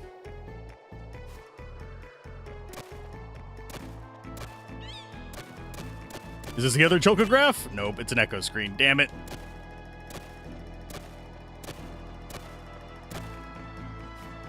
That's a bad map. It's just having us go between the 2. I know it's random, but holy crap, does it actually hate us sometimes. Oh, maybe not. Was it? Yeah, that means it was down on the bottom right side. Buttocks. I love this music. How are we looking on Chocographs? Yeah, we have 2 more left. We have Outer Island and Forgotten Island.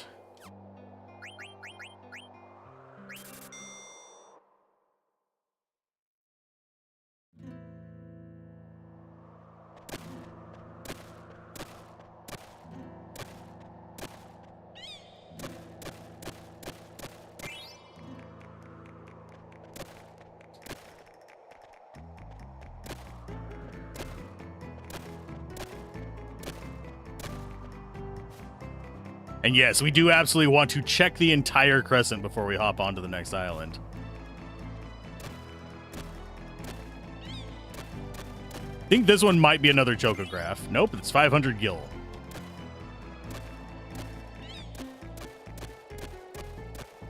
Chocographs are going to be those deeper digs.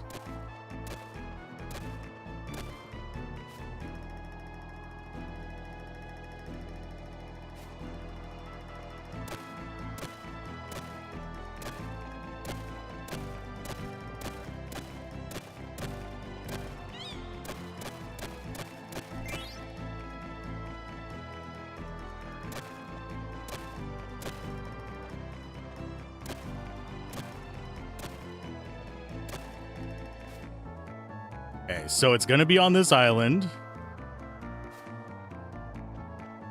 We're not going to have time to dig it up, though. I'm just curious where it is. Verify it for me. Make me feel like I'm not getting tortured by the game. Yeah, classic grind for the stuff that you want kind of game here. We do have to do this to get all of the chocobo stuff, and I don't usually have the patience to do it, but streaming is a good excuse to develop patience.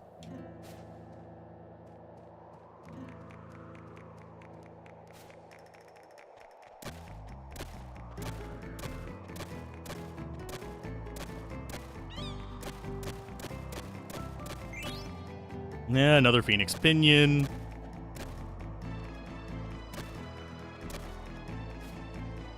And this one's the closer one, although we always get hung on that one spot.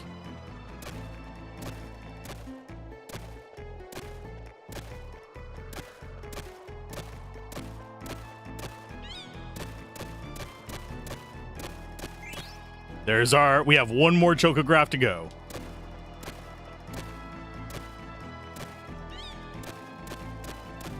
Although I don't think we can get it in the same round of this.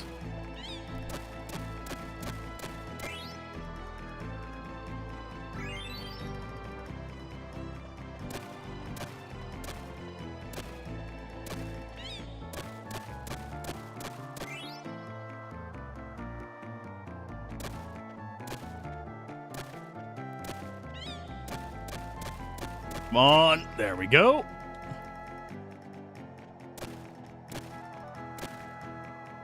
That was not a bad run. We did get our chocograph off of it. And a beak level up is always important. Give me my last chocograph, friend, and we will leave you alone for the rest of eternity.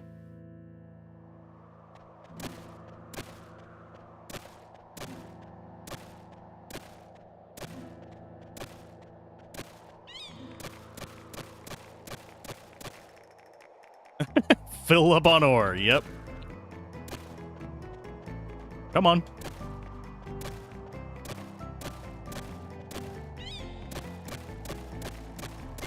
Okay, there's our antidote.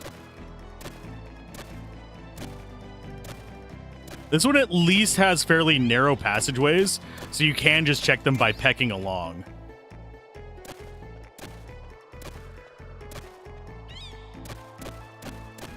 That was just dumb luck.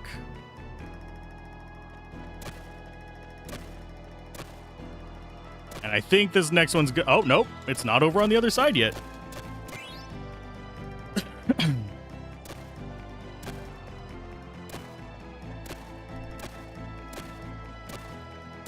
That was actually a really good series of them there, so I'm not upset about it making us go to the other island now.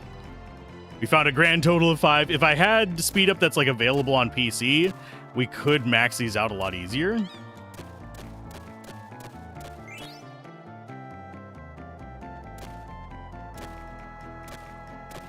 I think we were really close to getting it too. I think probably 2 or 3 pecks away. And yes, I am pedaling right now. I'm trying to stay good and on top of this. If you hear slight squeaking in the background, that's what it is.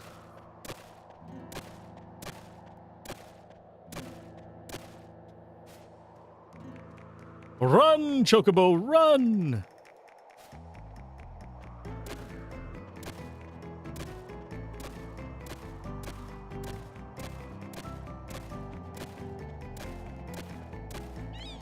There she is.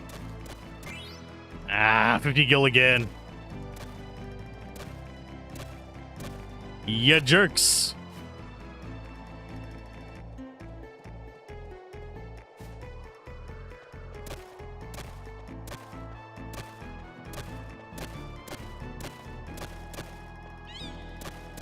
This one might be it. It is. I think that is all of our chocographs. So we don't even have to like worry about this place anymore. We'll just get as many treasures as we can while we're here.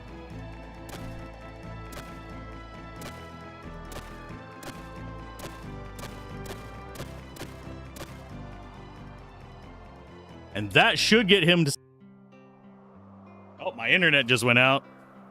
It's back up, I think. Sorry if there was a hiccup there.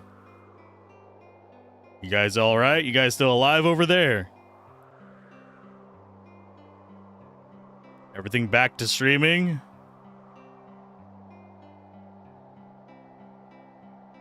Hopefully that didn't break everything.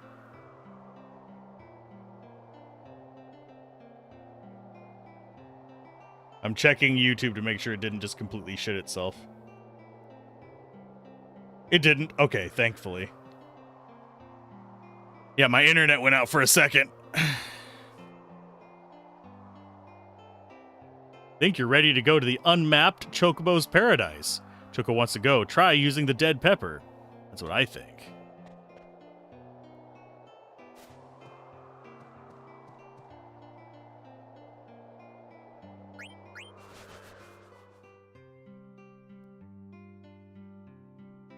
Okay. We could go to Chocobo Paradise, if I remember correctly, and we're perfectly fine to do this.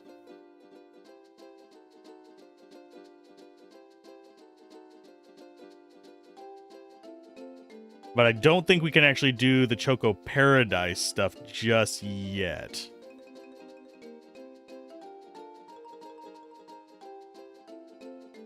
Just double checking.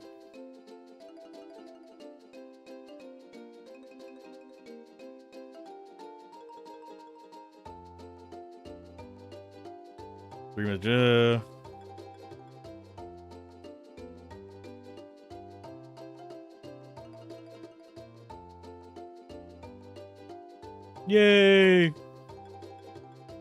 Yeah, I think Chocobo Paradise is the last dive spot, isn't it?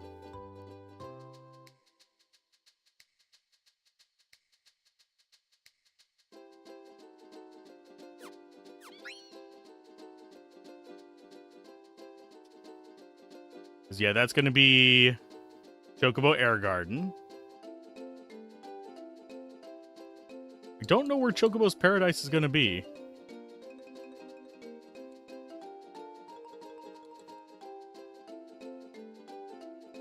Anyway, we've got to go find these treasures. Because we kind of left them alone. So we'll grab that. That is going to be... up north. Oh, can I have control, please? It's gonna be up here, I believe, just past the desert, isn't it?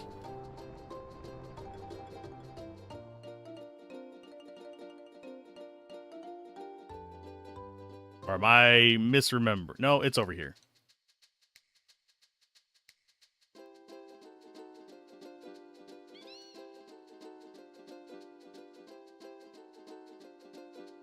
Can I land? Oh, I didn't select a new chocograph. That would be why. This one is Outer Island, I believe.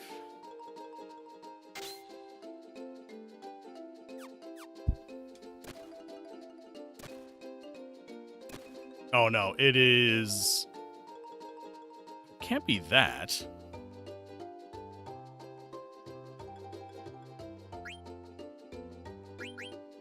Or is it this one? Yeah, it's this one.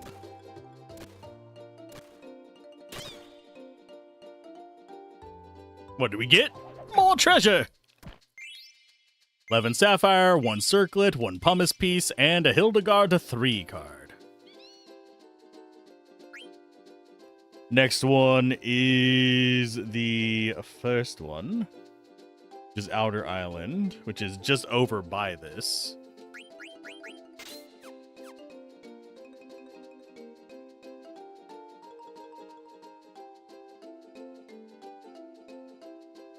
I think it's the island over here.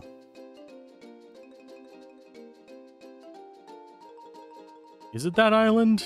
I think so.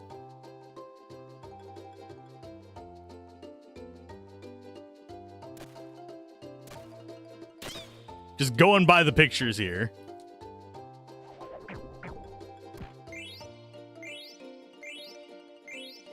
$16 garnets. Okay, so we have 2 more to do. Fairy Island. There's a mountain on the middle of the island. That one I think is west, is it not?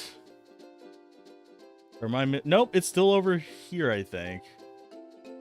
Yeah, it's kind of near here. It's... Go ahead and lift off. Bloop. It's going to be this one over here. Keep going backwards. Ragnarok for Steiner. But are we ever going to use Steiner again? Are we? Do we wanna? I'm being facetious. Bum bum ba-da-dum bum bum bum bum ba-da-dum bum bum bum bum. I love this song. Someone's gonna judge me for it, but I like... I think it's around here somewhere. Let's... Oh yeah, we have to land in the forest. Ugh. Flying in this game makes me nauseous.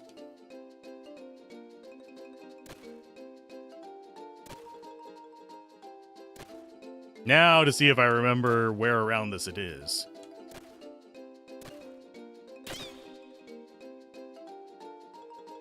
Makes me nauseous. This is the Yawn Island. Holy Mitre and a Dark Matter card. And yeah, we of course will discard stuff over 99. We'll be back here soon enough.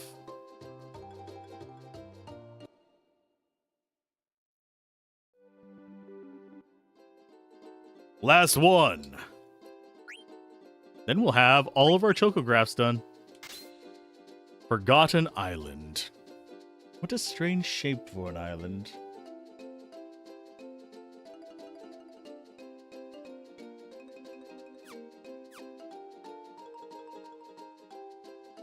I keep going backwards first.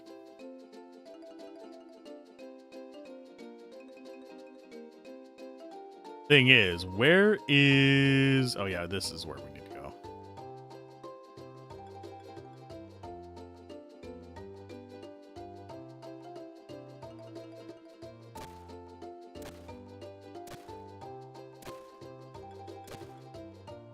We'll find you.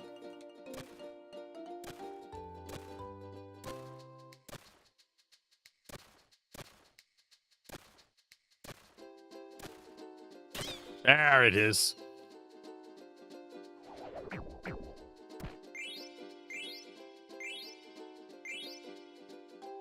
I think that's all of the chocobo items. And then we have one more dive spot in the final area. But Garnet, You finished that, so let's go ahead and equip you with Garnet.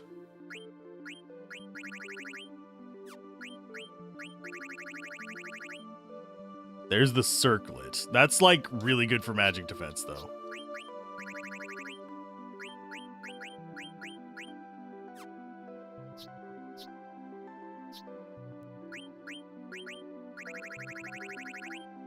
You know what? She can wear it.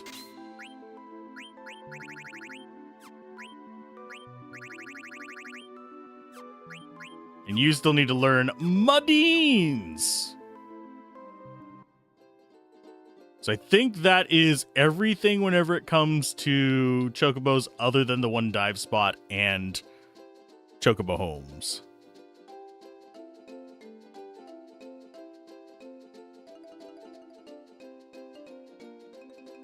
So do we want to be taking the airship or do we want to be taking the Chocobo? I think the Chocobo is a little bit less nausea-inducing for me.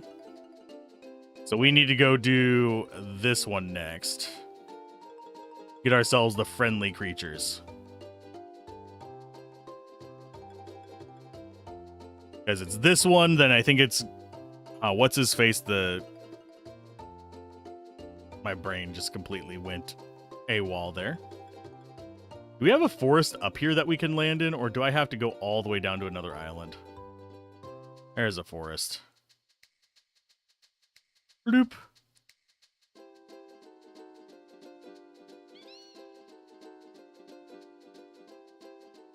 So the place where we're supposed to be able to encounter it is up here. Which is the one that we kind of didn't get a chance to mess with.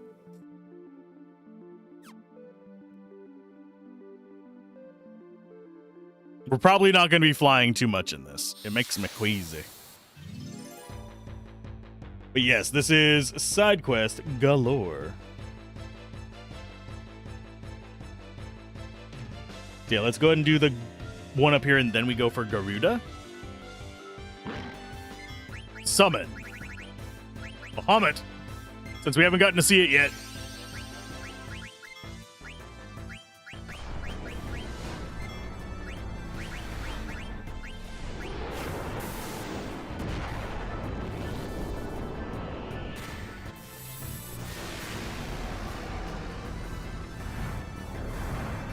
Go, team, go!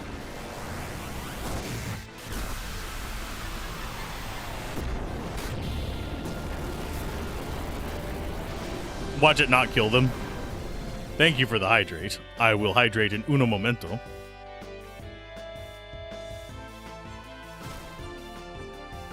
Ow!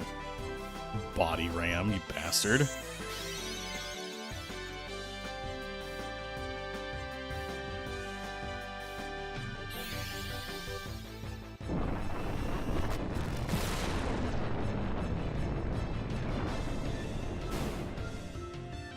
She's almost strong enough to kill them.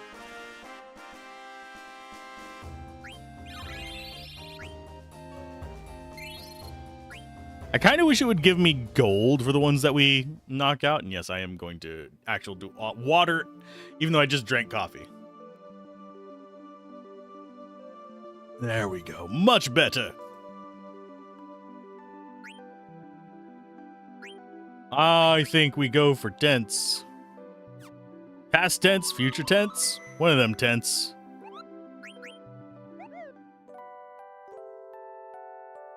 I do wish that tents were full recover in this.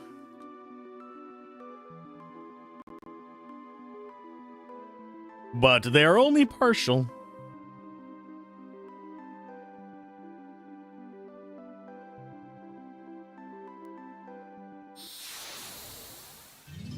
It's a 1 in 10 chance for it to be the friendly.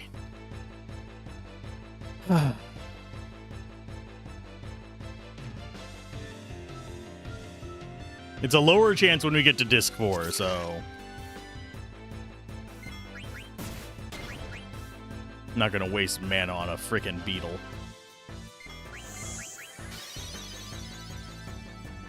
I'm gonna keep the auto potion on 4 whenever we're dealing with them fishy bastards. Oh, he heals from whatever Oh, they have healer equipped.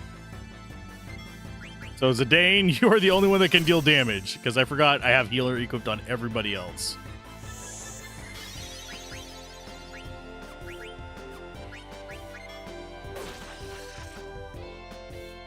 We're going to take that off of them. It's a good way to deal with Confused, though, because they'll just, like, hop in and smack your own characters with attacks and auto-heal them.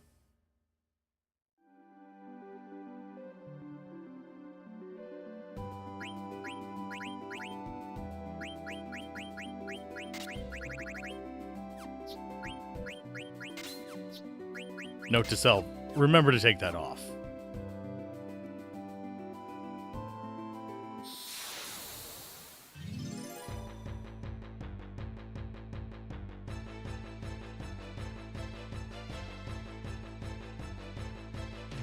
It's the mean ones! No!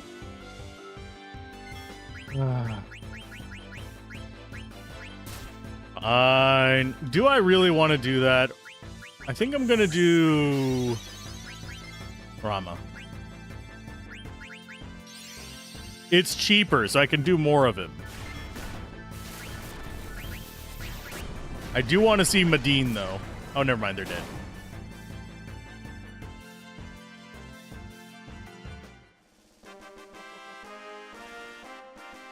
I do actually really appreciate that they did change her model in battles to include the short hair. A lot of games would not go through that effort. There's some pixel art games that do, but not 3D games. It's not super common for them to have two different models for a main character. You do see that a bit with Final Fantasy Tactics, but that's, again, pixel art.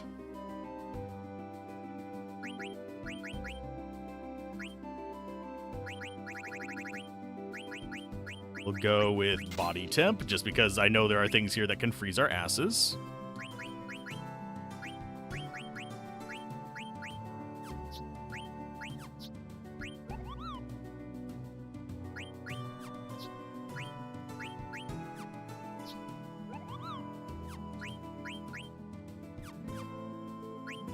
I think she is getting close. She has one more summon, which is Alexander, by the way. I don't remember whether it's called Alexander here, but it is the Holy Summon. He's done. You have one spell left. Yeah, you can tell we're definitely endgame nonsense at the moment. I, for some reason, remember as a kid there being a lot more equipment than there is. Don't know why. Maybe I was just a dumbass, lazy child? Not even close.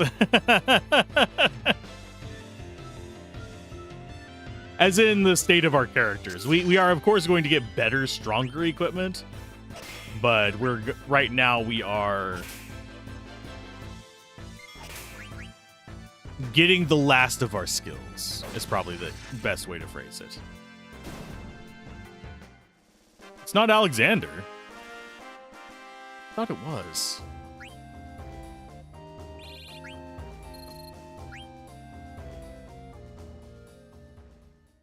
Maybe I'm thinking of a different Final Fantasy game.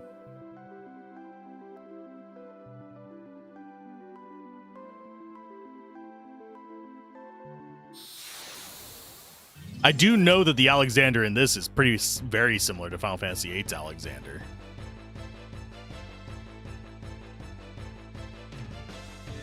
I just want the feather circle.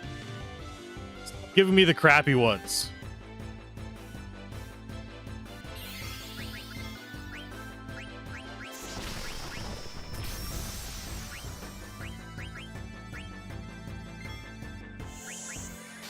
Alexander in 13 is the first time you get to summon it? You can summon it in 8.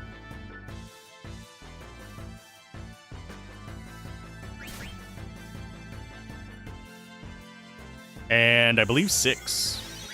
Although I think it's called something else in 6.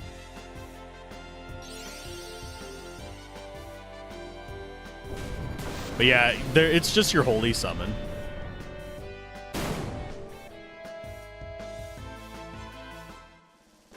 Oh, and we got trouble, damn it. That's one reason why I hate these bastards.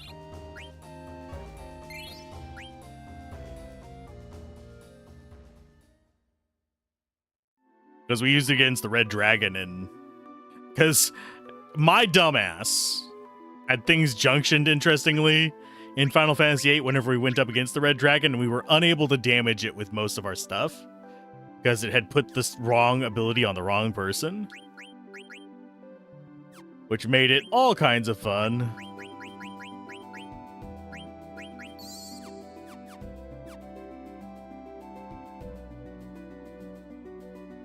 I forget what it's called in Final Fantasy VIII. I just know it by the big castle guy that shoots holy beams.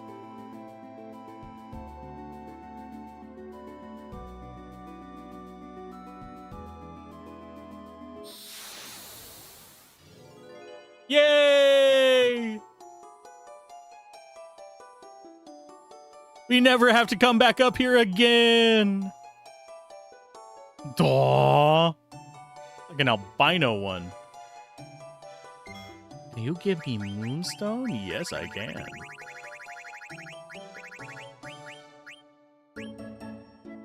You better only want one. Because they're a limited resource.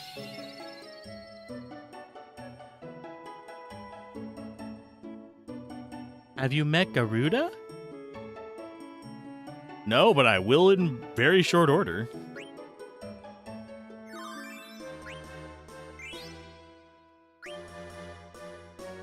We have so many lapis lazuli.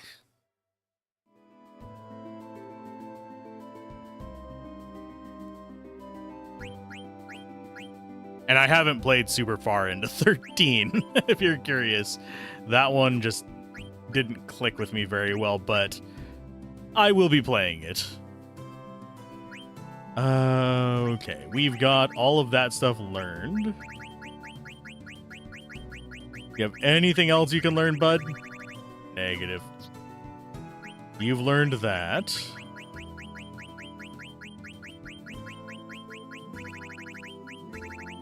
We could take you with the pumice stone.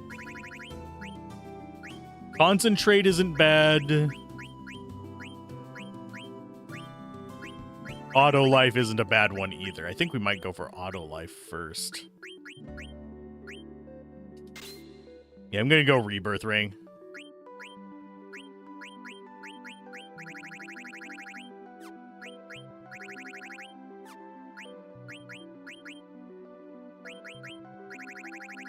No other better gear there. You have white robe for the extra damage. You're not done with Medine, but you have finished with the flute. That means you move over to the Hamlin.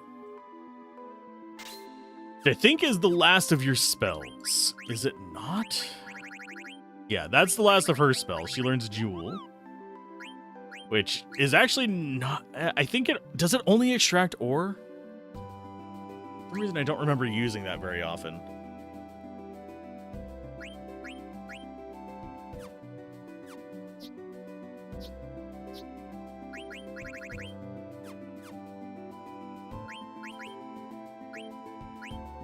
Yes, the games do blur together after a while.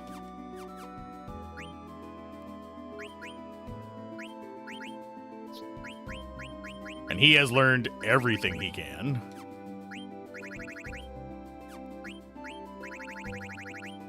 You're done. You're done. Yeah, he has done everything he can. He can't even learn anything from the Garnet.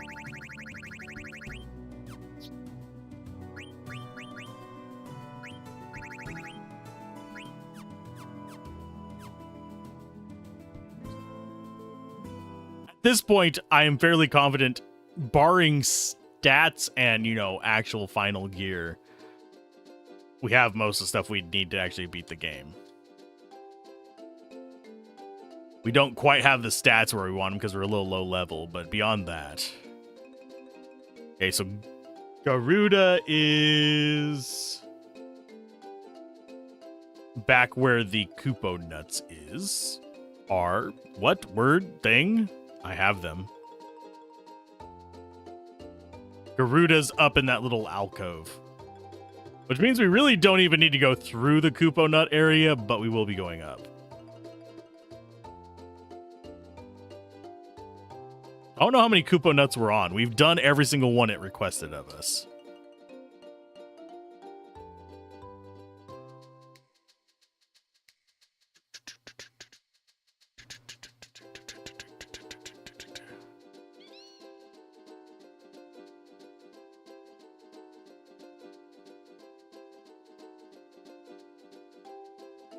Dun, dun, dun, dun, dun, dun, dun. This is why we use the chocobo. Yeah, the ladder's like in there.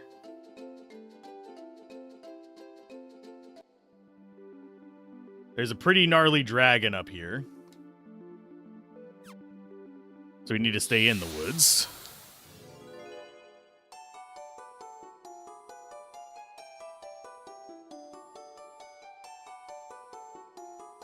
Dance into it. Oh no! It trolled me. We got ragtime here. Pop quiz. Question number 10. Barkmia cable cars have been running for 8 years.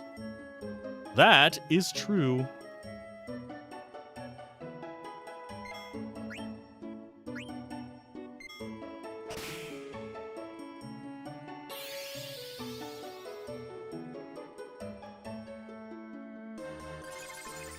Correct. The bonus skill you get from Millionaire doesn't apply to any of them except for the final one, which is, I believe, what, 16, 20-something questions? I don't know. It is, let's go check. Drew, that's...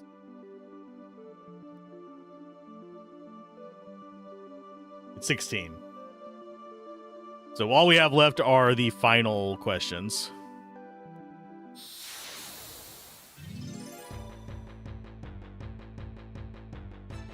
I probably should have quick saved before dealing with this next one. Of course, these guys shouldn't be too awful. We've fought them before.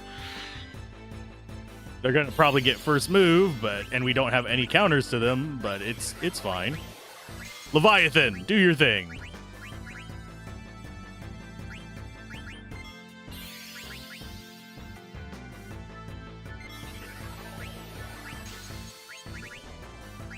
Oh no. If they survive this, they're gonna get smacked in the head. Yeah, we haven't actually gotten to show off Leviathan before, so this is a good opportunity for that.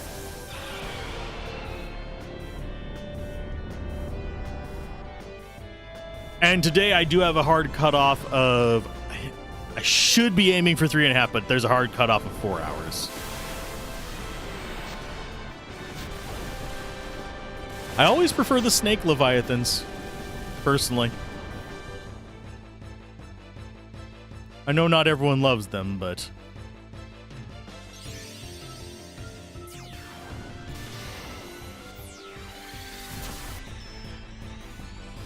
I think this is the... Is that the only mandatory summon to see? Terra homing? Trying to think, is if there's one for Garnet that we actually have to mandatory see. Final Fantasy 15 Leviathan, I have not seen that one. I've seen Final Fantasy 15 Efreet.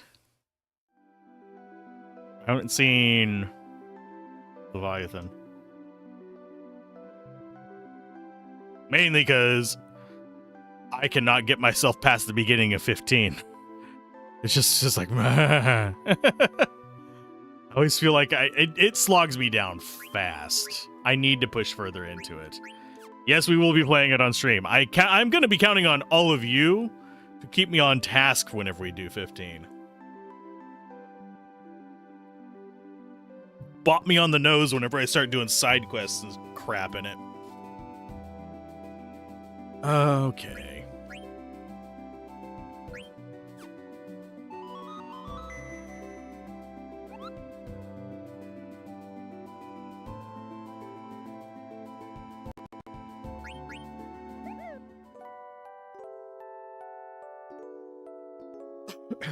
But whenever I think of Leviathan, I think of the snake, like the Final Fantasy VIII one, or even the Final Fantasy Tactics one. Please let this be Garuda, not another questionnaire guy. Garuda. Nope.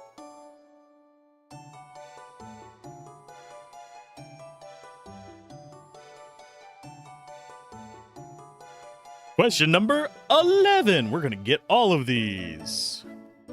Prima vista means love at first sight. That is false.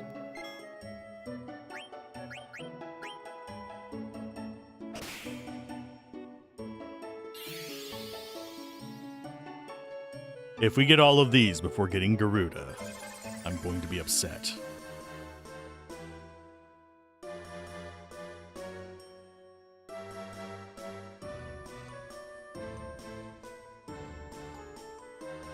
I know we get a protect ring on one of these later ones.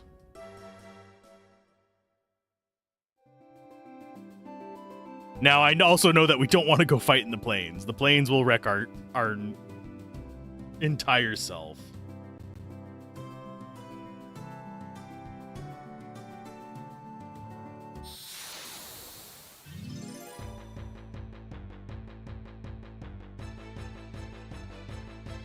I probably should have gotten locomotion equipped,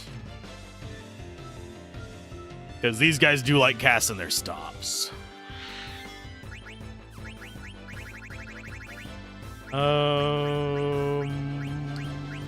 Let's silence you.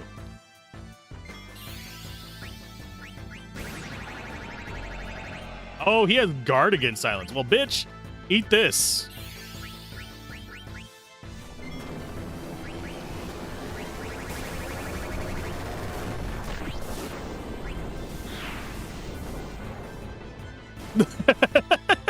You're immune to silence? Well, I'm going to silence you with a nuke. Overkill for a bird.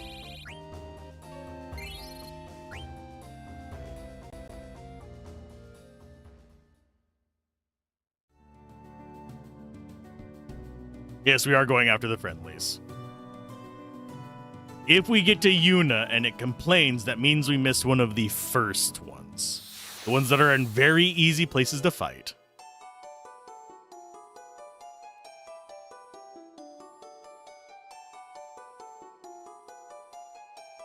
Yay, we got a Garuda. Lapis lazuli. That one is easy to provide. How many of those do we have? Like a metric ton of them?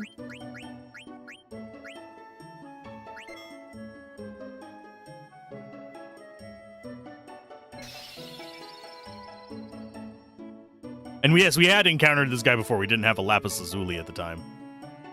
And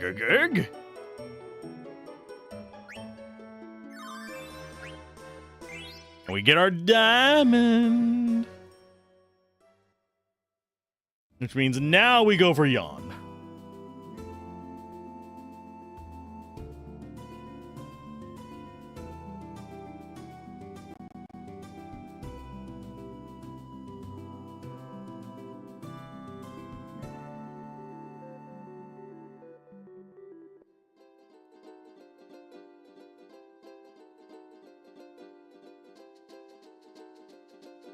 Onward!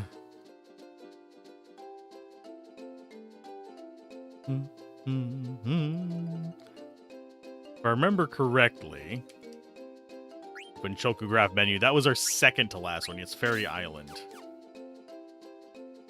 It's the one with the big mountain on it.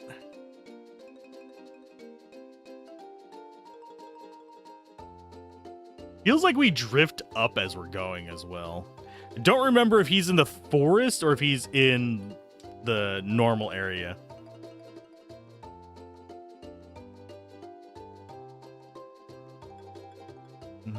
Yeah.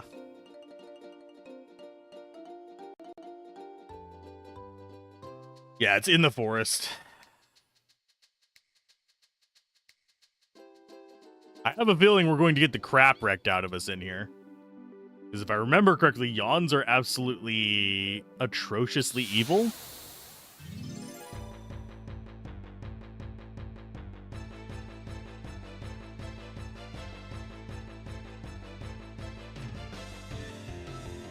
Hi, little guy. How you doing? I'm gonna try and fight him, but they have freaking Comet.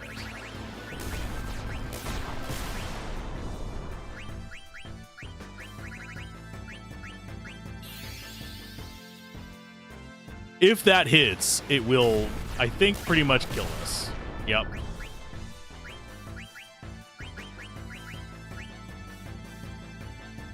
And all they have is freaking ore. Lovely. Oh, and that increases air damage against us. Thank you for floating me.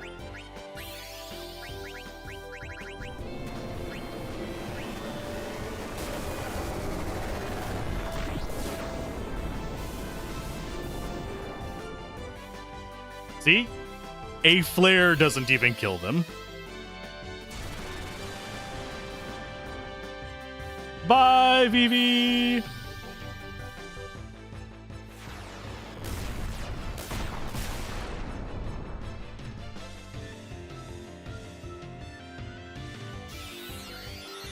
I should have had her cast Phoenix, now that I think about it.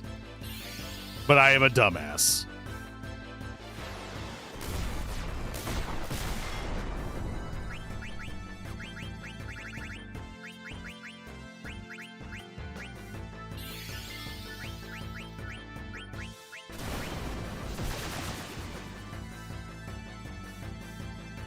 Yeah, there's a few areas in this game where it's just like, here's a difficulty spike, suck it. The place we were just getting the Garuda from is one of them. Because the Garuda area, if we go out on the plains, we can encounter dragons that are pretty much just like these guys, where they will just wreck your nonsense.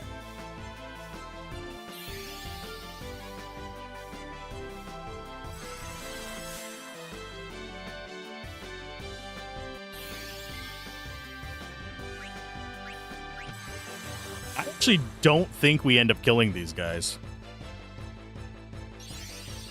We potentially could get that one on the right, but we have not done any real damage to the guy on the left.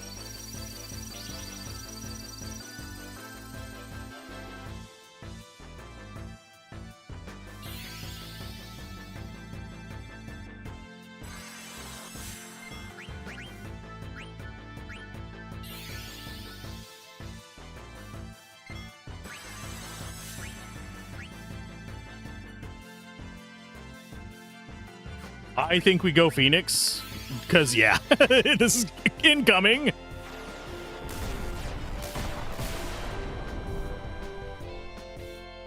The Comet has a 67% chance to hit or something like that, so it's better than a coin flip.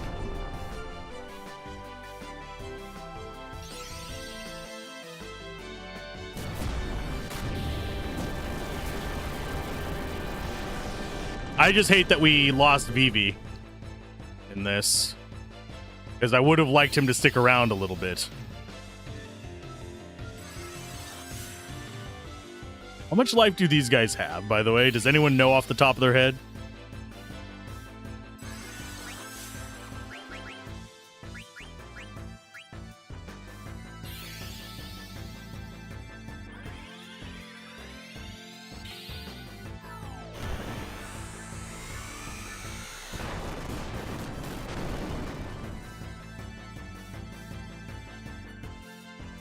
Because we've done over 15,000, I think, to that guy on the right, or was it over 10,000?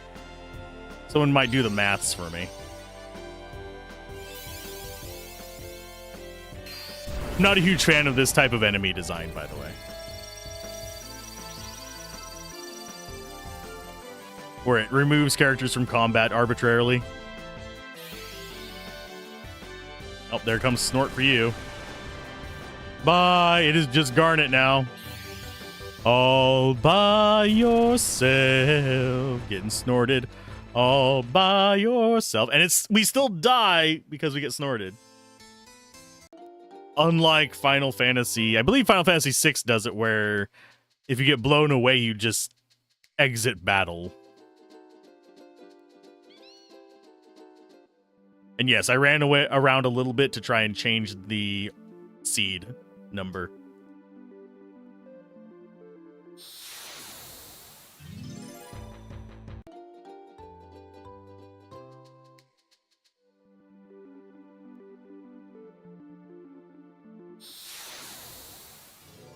There we go.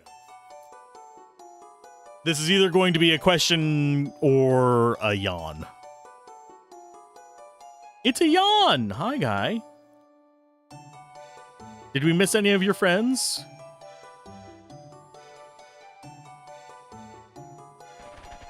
We are missing one. So that is true. We are missing one of the friendlies.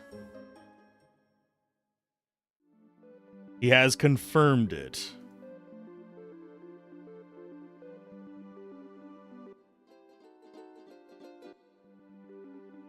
Now the question is, which one are we missing?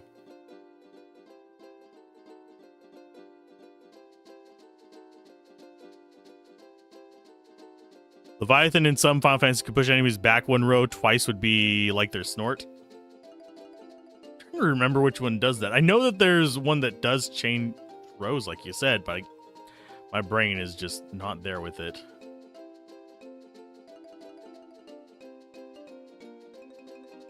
Okay, so we're gonna go and check out the plains near Dolly, which is, I believe...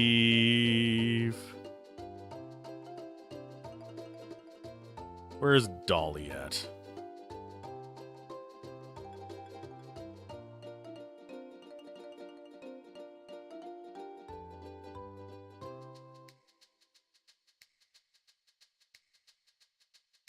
Oh, that's Treno. The Dolly is this way.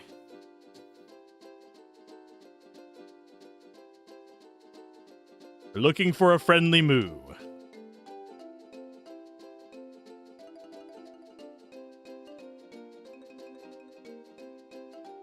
Hey, Queen, how's it going? A late morning start for you? I mean, sleeping in's not a bad thing.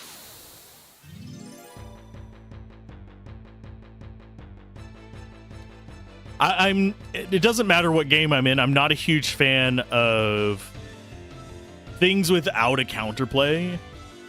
Things like Sneeze and stuff like that don't have a counterplay. It's just, I don't think it's the worst design ever. It's just, it never feels good to be just robbed of your options. There is control. It's the blue deck. It is the blue deck ability. It is the counter spell. Yeah, you can counter a counter spell, but... And this is coming from someone who played a lot of black-blue.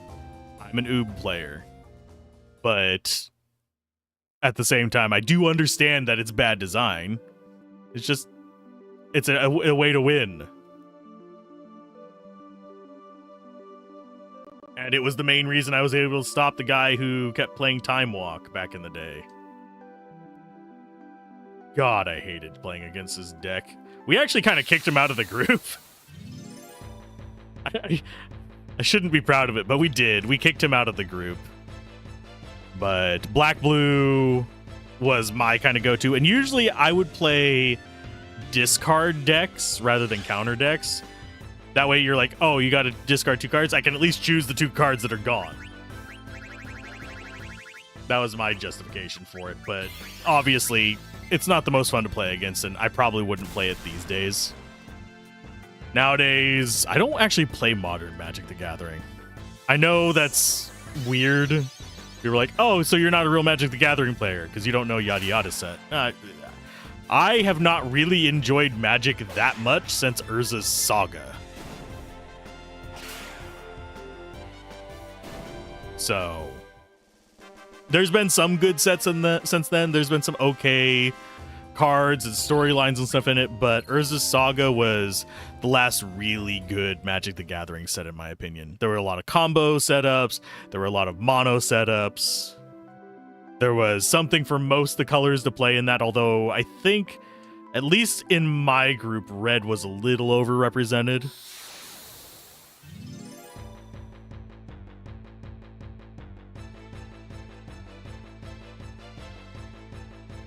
Did we get the moo? Pretty sure we did get the moo. I'm gonna give 10 battles in each of these and then go back through them again.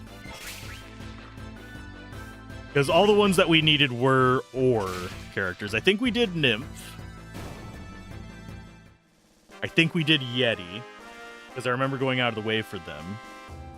I don't think we did Ladybird. So I think that might actually be the one that I should start with is Ladybird, now that I think about it.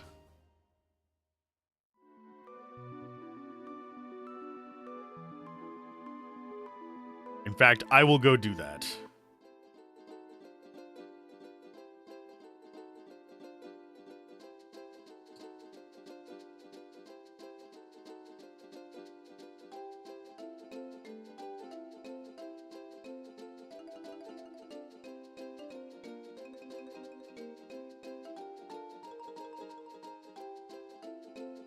Should be here.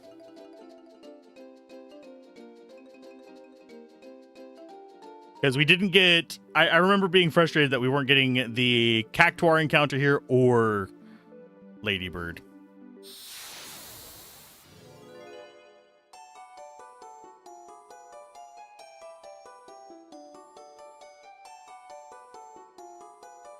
Nope, this is questions.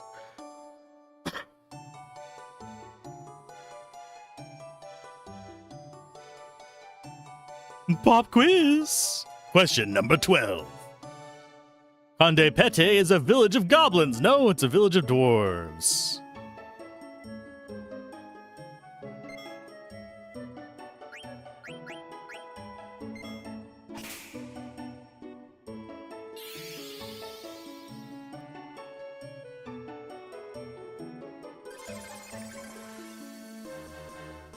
Ragtime's just hunting me at this point. I mean, I'm not bothered by it. I'm not going to switch over to using What's-Her-Face for Millionaire for the final one either.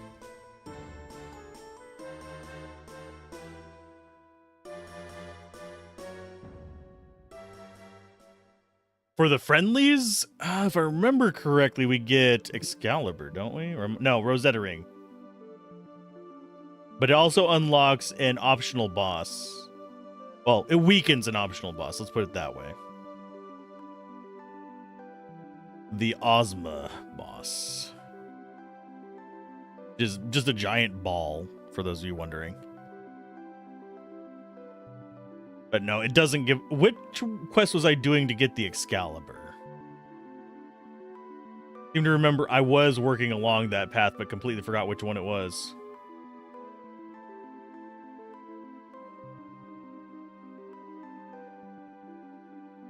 Sorry, Ragnarok. Okay, we got Ragnarok already. Excalibur is from the Magical Fingertip side quest, which is one that we didn't do yet. We do that on Disc 4, though.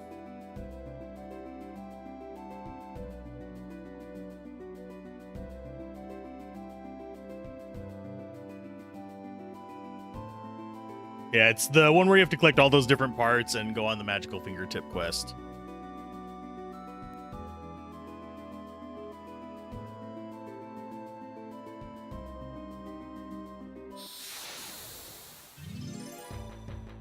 At least the enemies here are not awful to fight. I kind of wish I would go back through and... Ouch.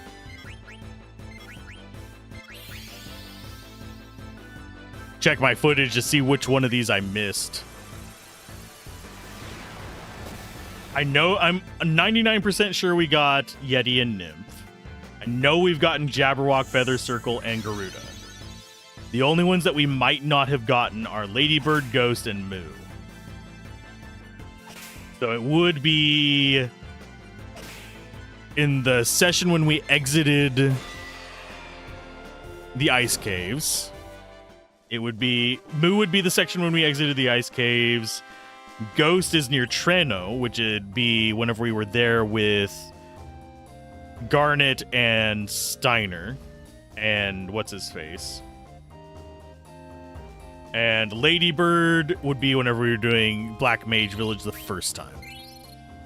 So I know which sessions they were in, if we did them.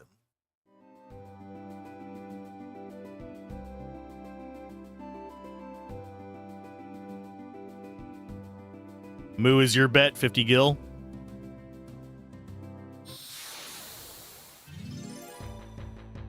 Don't know. I remember getting annoyed over here because we weren't having luck finding the Cactuar either. So I was like bouncing between the two trying to get at least one to spawn and just had no luck with either.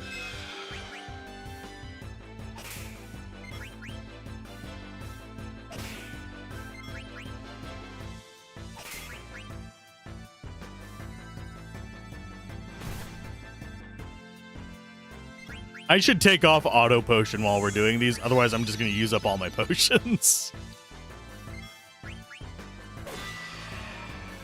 Because these guys don't do damage. Our regen is going to cover it.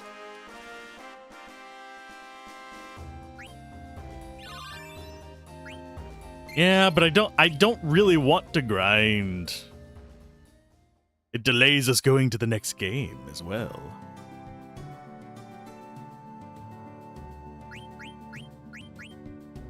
The amount of times you've seen people run into it when crossing from Ice Cave to Dolly, but you have saw two people encounter him in the forest, the left of the Ice Cave, bottom entrance. Oh.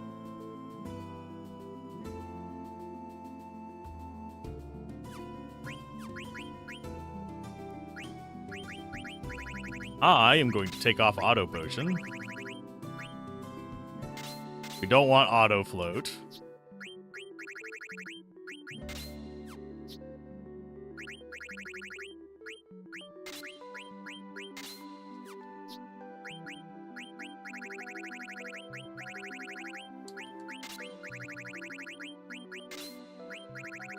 We will go for...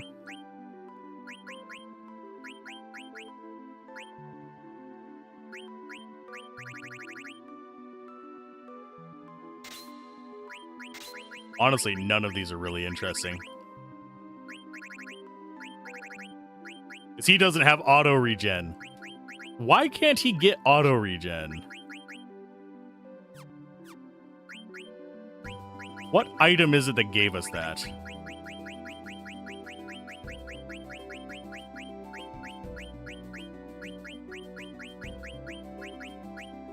Maiden Prayer has it. Angel Earrings has it. What did Vivi get it from?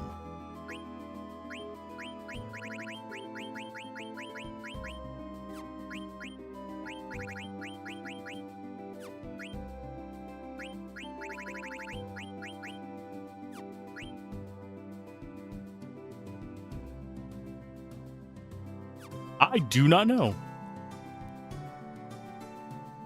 Because he should have it. He has, like, all of our accessory skills. Gotta be from the golden hairpin or angel earrings.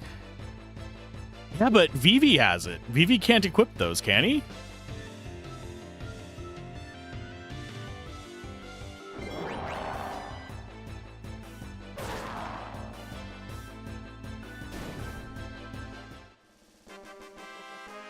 The thing is, I swapped all of, like, the gear off the other characters. They're wearing Hawaiian shirts and shit. So it's like... Zidane is the one who still needs it.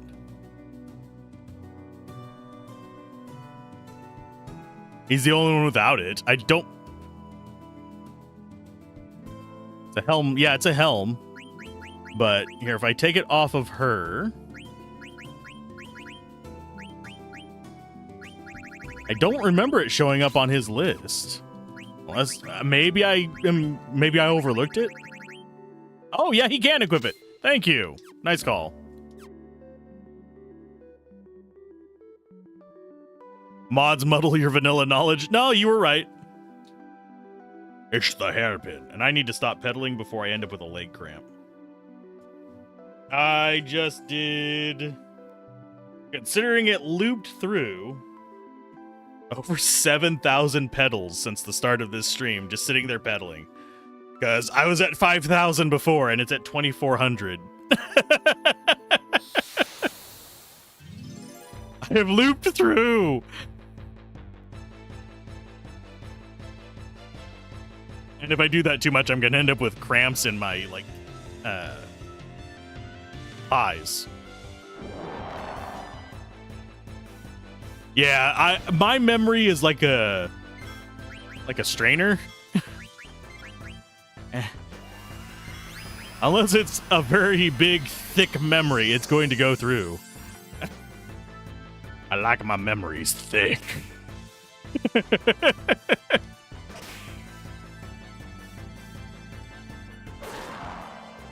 Nah, I am down 7 pounds since I started my new diet thing. So, I haven't checked inches yet. I'm not going to check them until after the first month. But I have successfully dropped about, on average, about 1,000 calories a week. So, a week, not a day.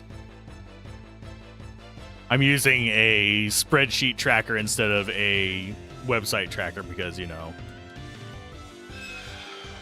I don't feel like buying shit.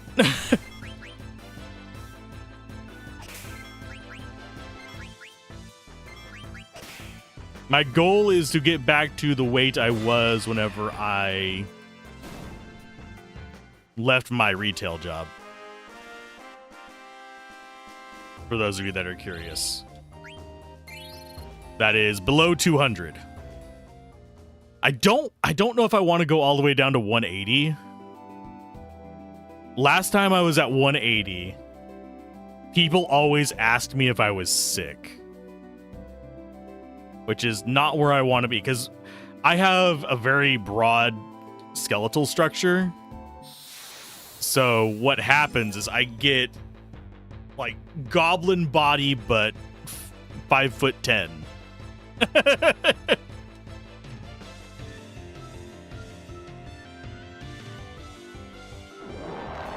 I get tall goblin mode.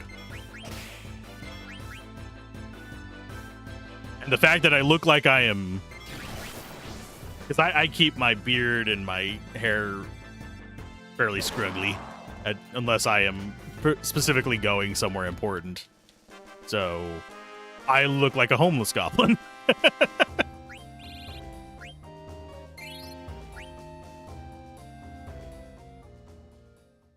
So it's one of those things where it's just like, do I really want to go that low? The other thing that I need to get back into is actually doing weightlifting. At my peak, I wasn't quite able to do my body weight in bench presses, but I was able to do over 600 pounds on squats. On bench presses, I think I kind of ended up going at about 225 to 250, depending on how much energy I had for the day, which is not really ideal. In high school, I was up to 300, but that was ages ago. Nowadays, I don't think I could even do like 180 without just hurting myself.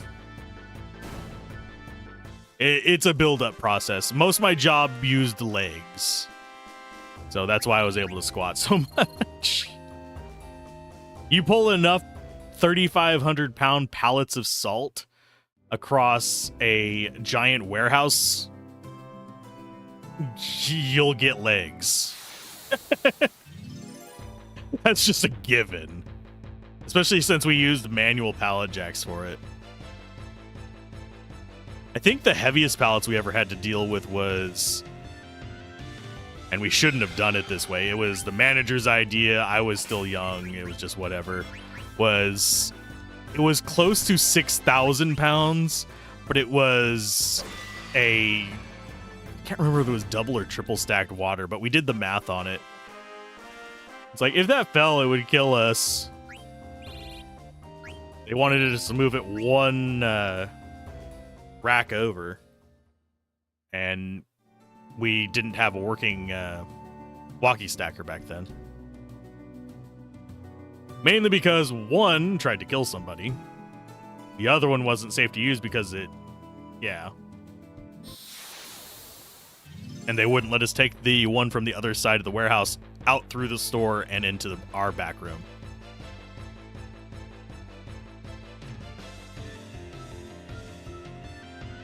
They caved on that one after a while, thankfully.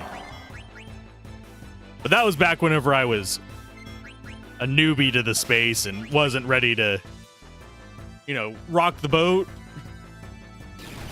Whenever I became a manager, I was just very willing to be like, no, you guys aren't doing this dumb shit. We're not endangering people's lives just because you don't want to be a spotter for a minute. Come on, go get the other people and we're down second this shit. Because too many companies, and I'm not even sure it's the company. I would blame specific managers, where they're too concerned with numbers that they start putting people's lives at risk.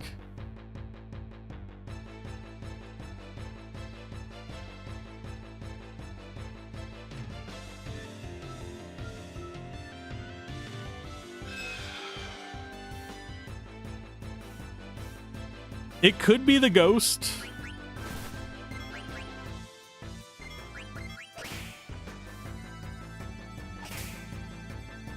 I had to go behind managers and other managers and fix their stuff on that they've done with power equipment, walkie stackers specifically, and forklifts. A lot of people are really lazy with how they put stuff up there. One of them decided it wasn't necessary to have the rack on the steel whenever he put a pallet on the very top. That is 30 feet in the air. The pallet thankfully wasn't anything super heavy.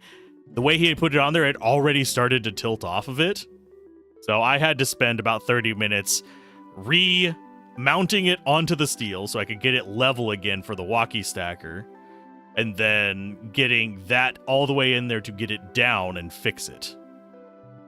It turns out he ended up doing that again after I left. I have pictures of it. I also have pictures of him asleep on some pallets. I have pictures of him dropping entire stacks of pallets out in the bays, like empty pallets. There's things of him damaging equipment, yet he still has a job there. Go figure. I'm not snarky and salty. You are. I have stories of things that probably should have gotten people fired on record that didn't. Because there's dumb things that people get fired for, like, oh, you let such and such do an amount of damage, yada, yada, yada. No one's life was at risk, but they still got fired for it. Yet this guy's out there putting people's lives at risk and is left alone. So weird.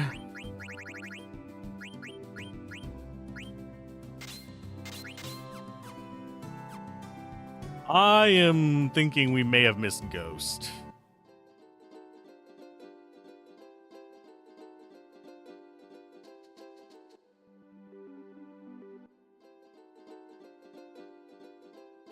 Yeah, that just happens.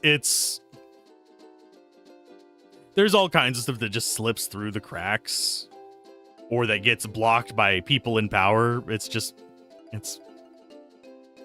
sad reality that we live in, especially here in the States. I can't speak for other countries. Other countries do. There's other countries that do take their regulations a bit more seriously. Here, the most serious you're gonna get is, oh no, we got a $25,000 fine.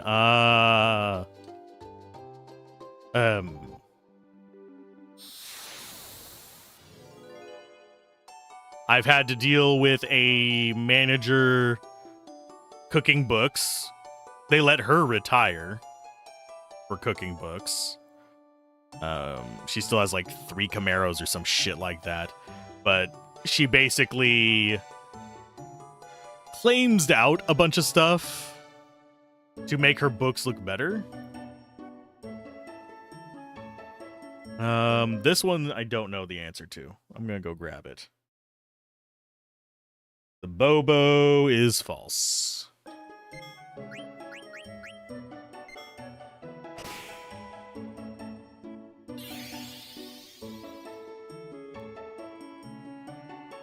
Trying to think what other dumb ones I've encountered. There is a... he's probably a store manager by now. But he did get in trouble for it. I think he ended up getting transferred out eventually. I don't remember for sure. But he got reamed for claiming out... It was over $6,000 worth of food. Basically, this was the fault of the people over the frozen section at that store, but like the people in charge of it, they had, I want to say it was a grand total of 3 pallets of just partials, which is whenever you open a box and you have like 3 left over or something like that. You're not supposed to do that because we had enough room on the shelf for a full case of everything plus some, except for a couple things, which those I could understand doing partials for, but people were partialing everything. And what he did is he was tired of us having to do inventory on it, which I 100% agree with. I was tired of doing inventory on it too, because I had to put my hands on that as well as the normal back rooms. But what happened was he basically had us pull it out and say, oh, we'll inventory that later. And it sat out and let that $6,000 worth of food go bad. And then he started claiming it out while we were at lunch. I think the way it actually went down was because I think what happened was he actually told the people who were in Frozen to do that. All I'm going is by secondhand reports. I just know that it came up in the books and that he got reamed for it.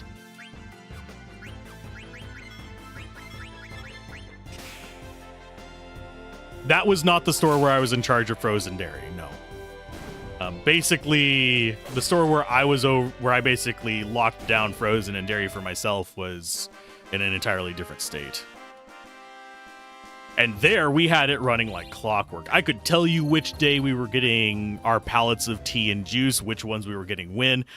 I wasn't even the department manager. I was the inventory management at the place. So... yeah, I was basically, I could tell you when we would get our new pallet of sweet tea, and which was usually it was on a Thursday is how it kind of rounded down. But I could tell you if we were going to get a surprise one based on how it was selling. Without ever looking at the delivery schedules or anything like that.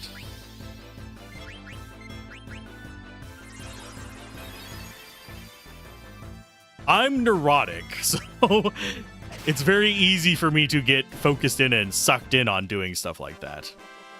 I will mentally, if I am doing something consistently for months on end, I will learn the patterns. I will learn what triggers something to be brought in. I will know whenever we need to order extra. That store, they actually listened to me, which was nice. If I told them we needed to pre-order something a month or 2 in advance, they listened to me, especially if it was to deal with Frozen. Because I knew what our sales were going to be. And the real kicker on that, a lot of people at that company will complain that, oh, the system's so terrible at yada, yada, yada, this and that. Yeah, there are flaws in it. One of the big flaws at the company that I worked at for most of this was if something ran out and the warehouse didn't have enough to restock it and you just had an empty slot on the shelf, the ordering for the next year, for some of the stuff, some of it would be next quarter, some of it would be within like 3 or 4 weeks, it would be thrown off. It would show a drop in sales because you don't have any to sell, so it's going to assume that that week is not a heavy sale week. And it would kind of mess with the orders a little bit. But if you keep your on-hands correct, generally speaking, that system worked great. Up until, I want to say, they did some crap. It was after 2010 that they started doing some crap with it. And I'm not sure what company they went with for the changes in the system and how it managed the on-hands and stuff like that. But after that time period, you tended to have issues where the system thought it was smarter than the people on the floor.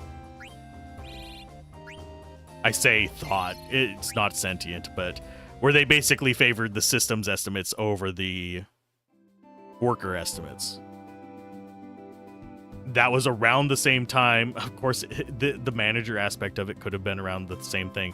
It was around the same time that they forced it where any on-hand changes required a manager's approval.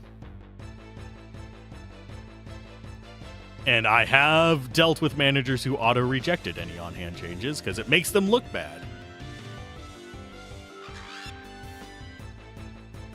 Especially if you have to do drastic changes. That's one reason why I actually really liked being over specific departments whenever I was like being a proper department manager for a while. Because I could literally just prove to them, yes, this is wrong. It's been wrong the entire time I've been here. I'm here to fix it. Let me fix it. So their books were crap for like a month as I was fixing all of it.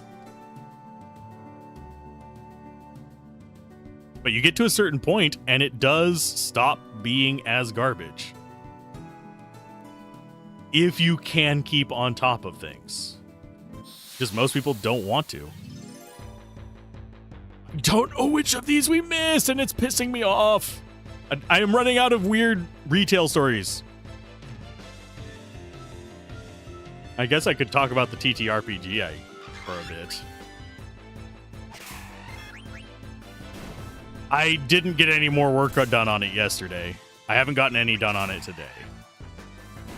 But it is a D20 based system. I'm trying to think what other dumb job stories I have. I mean, I worked fast food for a while. I worked pizza for a while. I've done teaching a little bit, but it wasn't like at a school. It was more of a tutory kind of thing where people would have me teach them how to draw. And I'm not a great artist, but for some reason, the people I teach to draw usually end up going fairly well. But I've only ever taught late teens and older. I have never taught kids how to draw. That is outside my scope of things because I am very much a you are doing it wrong, let's show you the right way. You can break rules later kind of person. And that does not generally go well whenever you're teaching young kids. That's a good way to squash their interest in a hobby. For that, you absolutely want to be doing positive reinforcement. Whenever you're dealing with 16, 17, 18, 20-somethings. For that, teaching, you can be a bit more negative. You can be a bit more in the way of, well, this is what you did wrong, this is what you did right. And they're a bit more receptive to it unless they're hypersensitive, which is fine. And I can work around that. That changes how we handle our critiques, usually. Which is one reason why you use the sandwich method.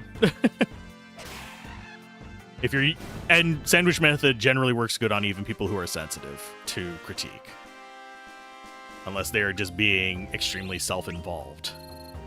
Which does happen. There are people who are like, I can do nothing wrong. And those people are not people that are good learners. At least not under me. You might be able to find someone who can teach you, but I am not the person for that. For me, I follow the critique method I was taught at university, which is basically you open with a positive. This is what I absolutely love about what you've done here. Even if it's just something simple like, I really enjoy how you did the eyes. They really bring out their character. And then you do your negatives like, I'm not a huge fan of how there is a shadow here in the painting. And then for positives, you say something like, I love how you use color in this piece. And you notice I am actually using specific phrasing with that. Generally, whenever you give the critique, you want to attribute the positive to the person and negative to the piece. If anybody's commenters could really use that advice as well. Oh, you suck at this game. No, I just don't have the memory to really work through it. Or, oh man, your guide sucks. I mean, just because you didn't watch 90% of it doesn't mean it sucks. But valid critiques would be things like, oh, I think the guide moves too fast and I wasn't able to keep up with it. That's a valid critique. I think as soon as you start doing yous and these, you need to start really considering how you're doing the critiques. This is true of a lot of things in life, even whenever you're just critiquing people's behavior or and stuff like that. You puts it on the person, the puts it on the object. You don't want, if you actually want people to be receptive, you don't want to be acting like you're attacking them whenever you're critiquing it. And yes, there are times where I break that rule. There are certain groups of people I don't mind pissing off.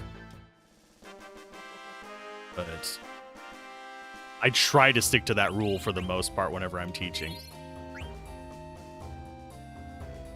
Or even whenever it's just co-critique. That's one thing. Oh, man, I don't know if any of you are... Don't go to this website now. Because it is not an actual website anymore. Where is the ghost at, by the way? Am I just going... I think it's in the plains, is it not? Friendly monsters. Yeah, it is... Bentini Heights. And we're in Bentini Heights.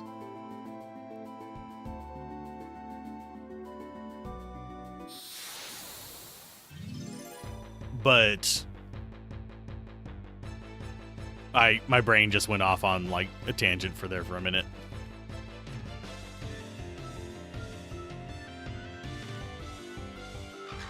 Come on, kill them all.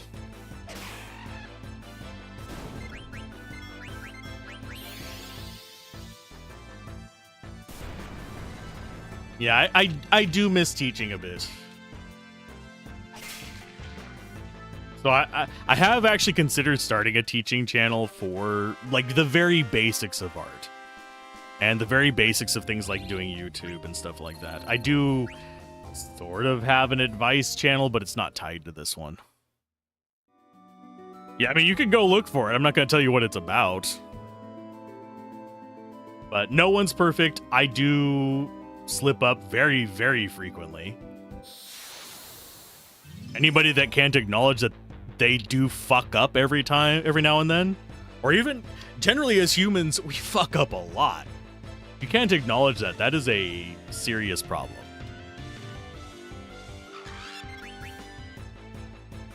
I've struggled with it off and on in my life quite a bit. And usually I am more prone to being super defensive whenever I am going through like a depressive episode or I'm super anxious. I know that. I try to be conscious of it whenever I'm in those states, and I slip. But it's what you gotta do. You gotta just keep trying to be better. And there are creators who don't. And some of them are extremely smart individuals that have earned their ego to an extent. But that doesn't mean that they are infallible or above reproach. And yes, I do have a bit of a... trying to think of how to phrase this without it being extremely cruel. I have a bit of an itch that happens whenever I run across people who are supposedly above reproach. They can do no wrong. Their followers demand that they must be treated as the perfect being that they are. I have the urge to tear them apart and be like, my good sir, I have just looked this up. You were wrong. And that is not a good trait. That is not a good trait on my part. I should let I should let it sit. I should leave it alone. I should not get into those arguments.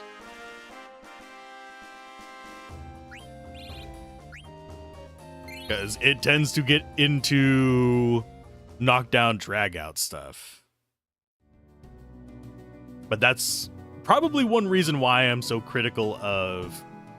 I mean, if we want to go on one end of the spectrum, you'd have stuff like Musk and Trump, who are treated as if they're above reproach by their worshippers, but they are actual pieces of shit. Then you have people like... I'm going to probably catch flack for mentioning this one, Anita Sarkeesian. I don't think she's really above reproach anymore. For a while there, she was. I don't know if she ever intended good or ill. I don't know that much about her. But it did irk me that people treated any criticism of, like, her weird Kickstarter. That's my main critique of her. That didn't actually deliver on its promises. There were people who treated that as, like, an affront to humanity. I think equality in gaming is very important. And I think getting rid of certain tropes is also pretty damn important. But...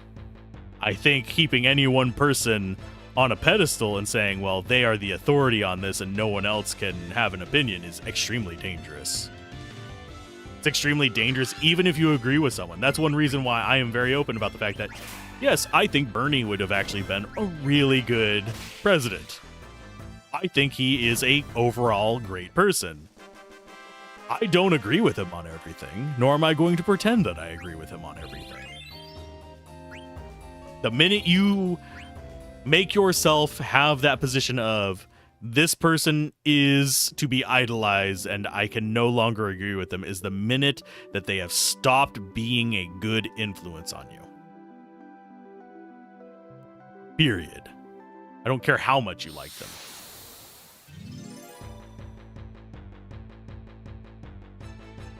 And yes, I am just going to keep rotating between the Moo, Ghost, and Ladybird spots until we get them. We might not have had an ore for the Moo, but we did just do a bunch of fights up there.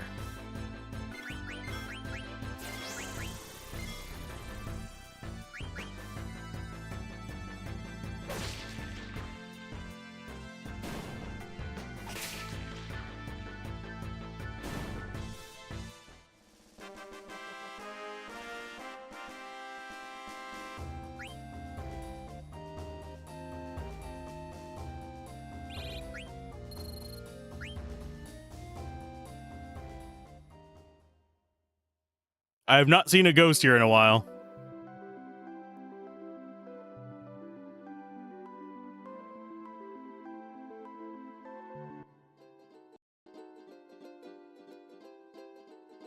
Okay, so Dolly is just over here.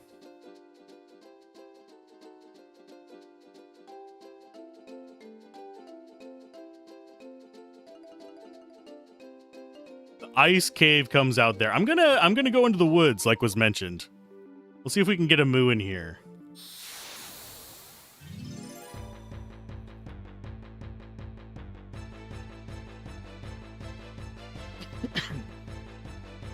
We'll give this we'll probably do this until the end of stream unless we find which one we are missing. Because we are only missing one. I'm fairly certain.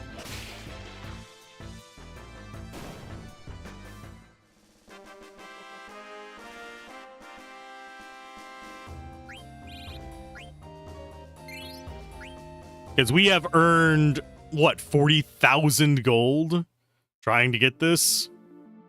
Not even from high-level enemies. I definitely should have done these when we first came across them.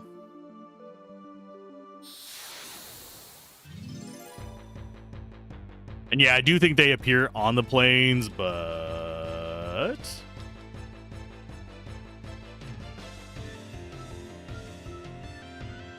the ghosts you've seen a few times at Treno, yeah. But we haven't even seen any wild moose. And I know for a fact that we were in... like, being in the wrong forest even can cause it to not spawn. So it's like in a specific area in that area.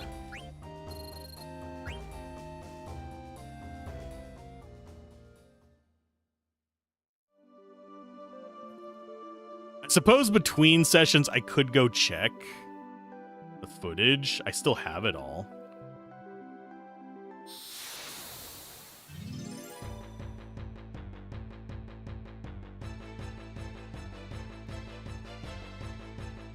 But we have been doing these for a while, and none of them have showed up. I guess I could double check the Yeti and the Nymph.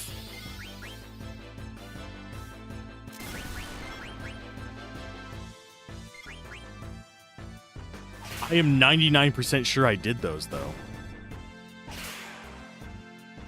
It just feels like we have been going at this for way too long for it to be just, oh, you're just getting bad RNG.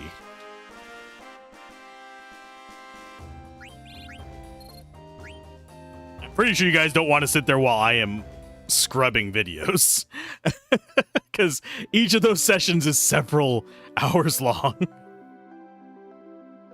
Okay, we'll do one more fight here and then we'll go check on Nymph and Yeti.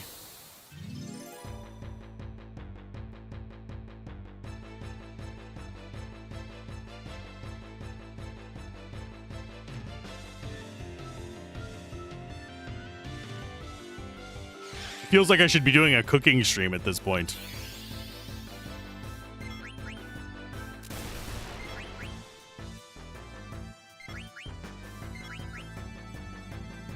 But yeah, I know for a fact we have done all of the special gem ones.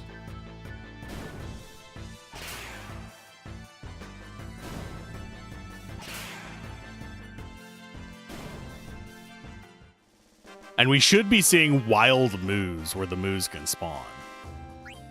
That's the one reason why I'm mildly concerned that we're just not in the right part of the plains. Because we haven't seen any wild moose.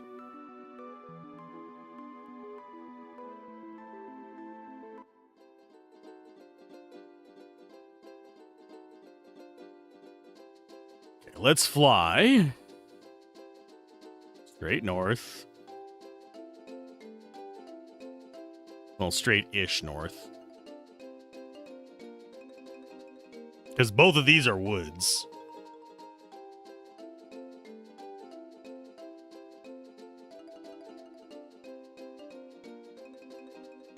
Is there a command you're hoping for, Darker?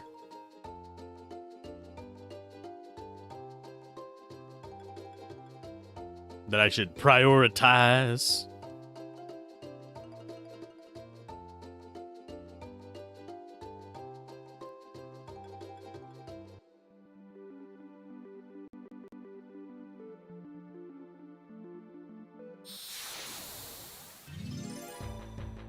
Thankfully, the enemies in all of these areas are going to just be pushovers for us. The only one that was like in a really dangerous area, well, the only ones that were in dangerous areas were Garuda and the Yawn. Feet? No, you don't want to see my feet. My feet, well, one of my feet is extremely scarred up. That is already in the realm of just, ugh. One of my exes literally said that, if it was AFK or lurk. Okay, I can add that as an alt for it. That's not hard to do. I'll add that as a command after stream. In fact, I can add it right now. That would be commands.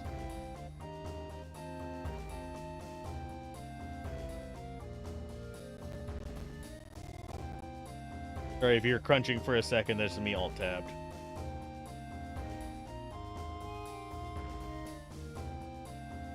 There you go. Now you can use either one.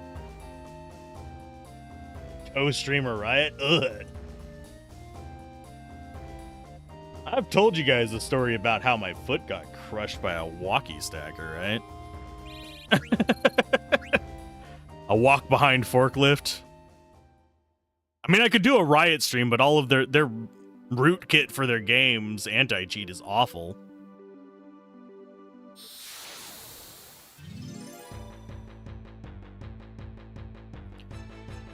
Do some League of Legends. Actually, if I was gonna do... Oh, it's not gonna show up on there. It's just an alt command for it. And there should be a 5 or 10 minute cooldown on using commands. The commands command, that is. But no, it only lists the primary one. But exclamation AFK should work now.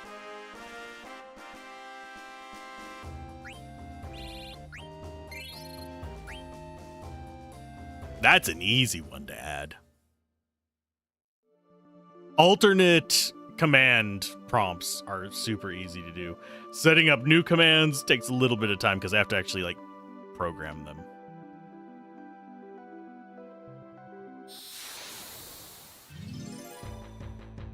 We'll do 10 fights in each of these woods.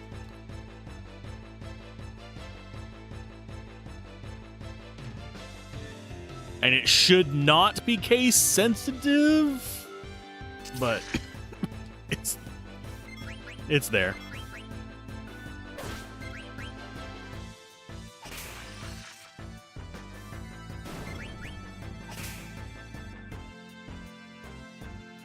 I keep expecting the hit from her weapon to make kind of like a string noise, because that the top of that looks like a harp or a banjo.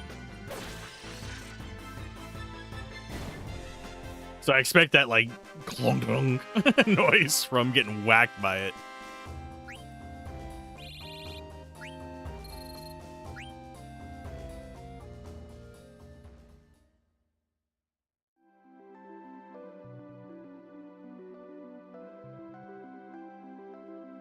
I should check. Yeah, we've learned pretty much all the skills.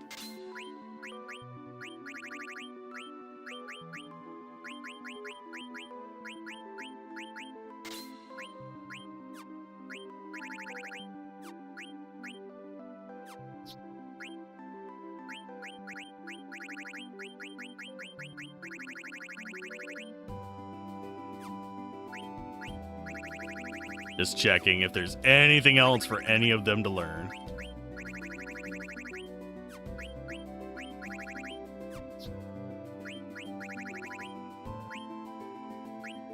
I mean, I guess she'll be on Tiger's Racket now.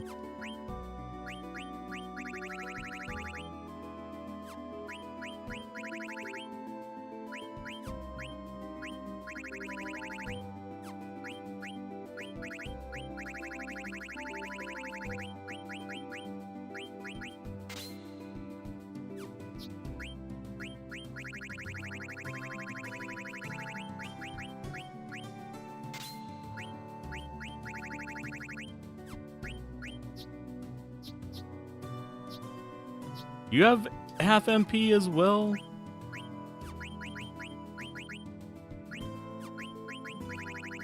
Yeah, she has half MP already. She's already used that.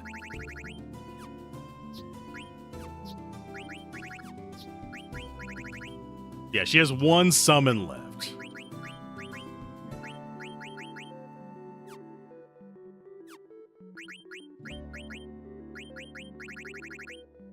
Boost is 12? Ugh. Ugh.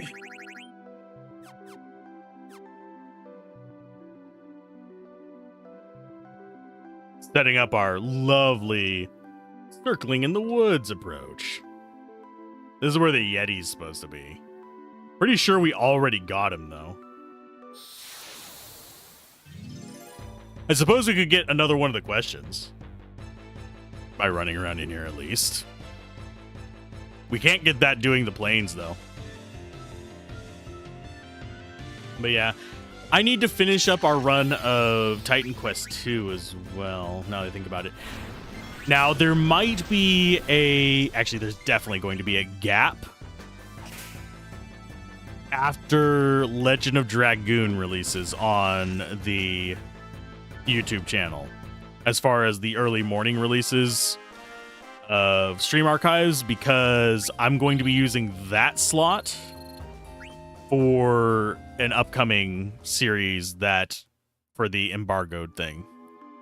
They might be members only first on, like, I'll do just the entire lot of them as members only and then have them pop out day by day, but they are going to be, I don't even know how many episodes it's going to be. I haven't finished the prelude in it. But yeah, that's going to be the morning slot, and then we'll get back in and probably do the Final Fantasy VIII videos after that. It's going to be Final Fantasy VIII, then it's going to be Baldur's Gate 1. Still going to have normal videos in the afternoons. Still going to have, well, normal videos. We're going to have some videos in the afternoon that I keep forgetting to release or not having time to record. Those take about 2 to 2.5 hours to get done.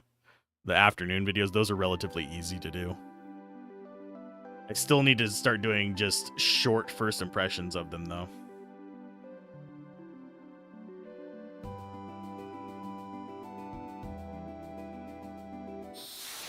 Is Friendly Monster worth it? Is it really worth it? It's not feeling it.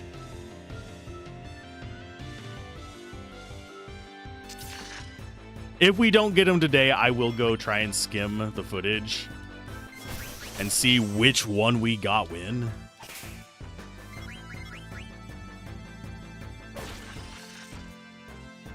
But I cannot guarantee that it will be pretty.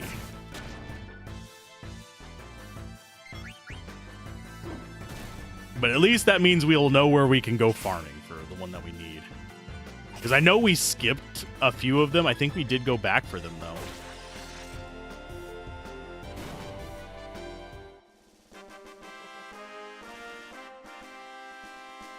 But yeah, we're missing at least one because the yawn ran away from us.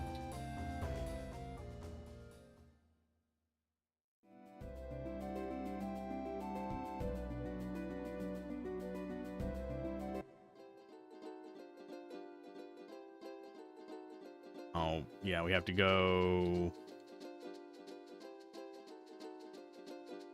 take off.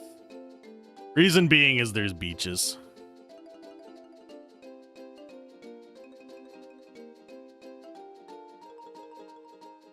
Yeah, we skipped them, but I thought I went back and got them all.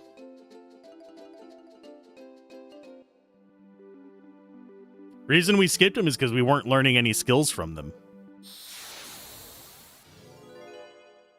If this is the nymph,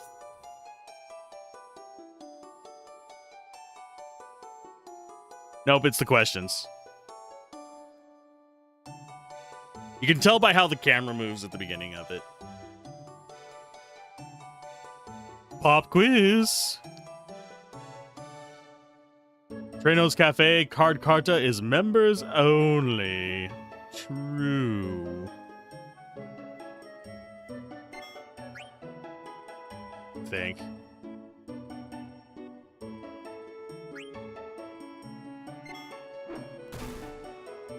Frog face racket.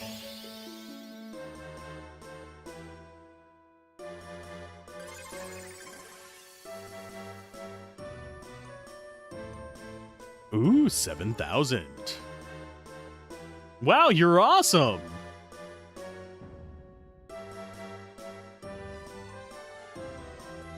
I think there's like 3 more questions or 4 more questions or something. There's 16 total. I don't know what number that was. I didn't pay attention to the number he said.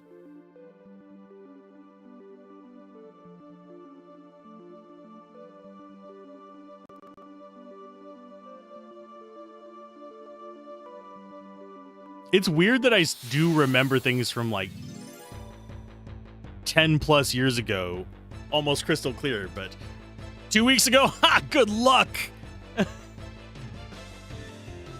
It's because it is not a formative memory, a pivot memory, or anything like that whenever it comes to whether I got an item 2 weeks ago or not. And I didn't put it in my notes.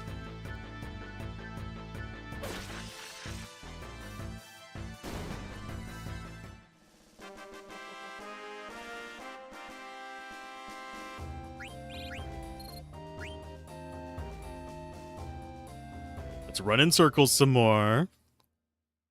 Now I could... There is a trick you can do to force it so you don't get random encounters. It would involve me actually turning on analog for this controller and setting things up in the emulator, but you basically flick the stick so that you don't get actual steps, if that makes sense. So you don't get any normal encounters. And you'll only get things like the ragtime.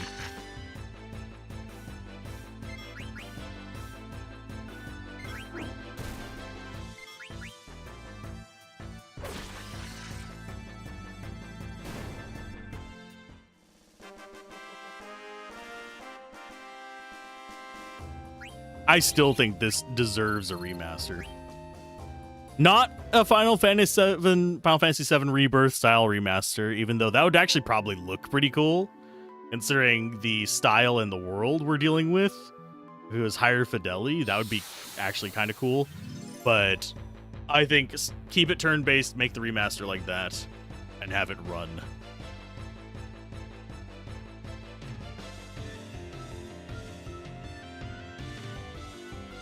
Whacking ourselves a few beetles. Oh no, wow. That is the first time in a while we've missed a normal attack.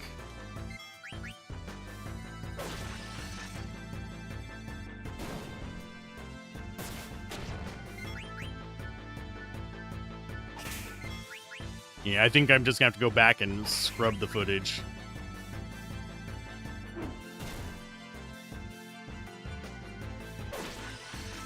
Have a good one, Queen. Be safe on your trip to work. We're probably cutting this off soon anyway. So, I'm having fun just grinding and chatting, though. That is entertaining to me. That's one thing I like about streaming, is it really is just like you're a bunch of people sitting on a couch playing a game, just enjoying the company. I know there's people who treat it like it's not that. And yes, there's stuff like speedrunning that, yes, I do speedrunning. I just don't do it that often anymore. Where you can kind of push yourself to the limit and be the show rather than just hanging out. But there's reasons to do both. And yes, speedrunning generally is going to be better for growth than just casually chilling through a game. But my main purpose for streaming is just receipts for whenever I do the reviews. And hanging out with viewers. Whether they're review viewers or just stream viewers, it doesn't matter. You're all equal. Even if you're here for different reasons. The fun thing is, I actually decided to do the streams as a receipt thing because of an idiotic comment on Twitter. I know, that's a great reason, right? Why'd you start doing it? Because people are stupid. No, because there was... She's a moron. He's one of those like alt-right grifter accounts. And her tweet blew up about how, why don't all these reviewers at IGN just release a video of their entire playthrough so we know where they come from? I'm like, you know what? I'm playing the game anyway. Might as well stream it and have that be my receipt. and prove to them that, generally speaking, guess who cares about actually watching the entire playthrough of a review they disagree with? Hint. It's absolutely fucking no one. I have received, just even if I link back to the videos here, when people watch the reviews, even if the review gets thousands of views, 0 traffic from that comes back to this channel. Except for people maybe subscribing to the channel and then watching the channel, which shows up as different in my analytics.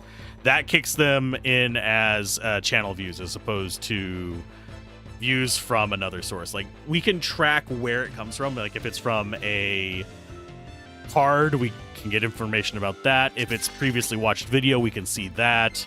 If it is from an end slate, we can see that. I actually get more views on reviews from this channel than I do from reviews to this channel. I don't know why. It was just an interesting outcome of the experiment. And I love it. I adore it. It brings me joy. We'll do 2 more battles and I'm giving up and scrubbing the footage. Hey, we've gotten skills and levels. So it doesn't hurt anything to do this. We haven't made any story progress today, so this is going to be our second, like, proper grind stream, I guess. Because the only other one that we've done that was, like, proper grind for the entire thing with no story advancement. We did have a little bit at the beginning of this, but no real story advancement was the Chocobo stream. Which I'm going to say, and I don't care if you agree with me or not, I think the Chocobo stream had better music.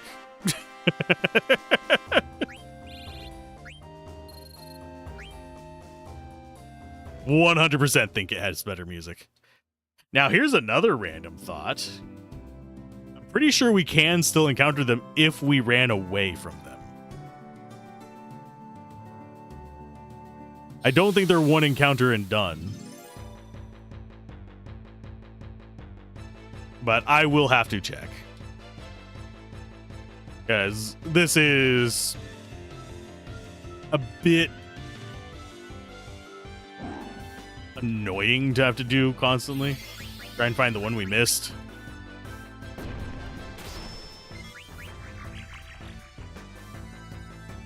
Oh no, you berserked me. Whatever will I do besides, actually attack again?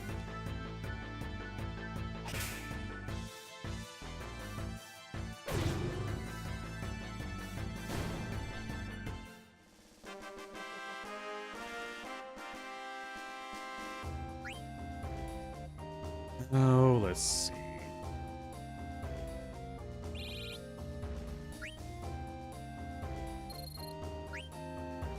Ooh.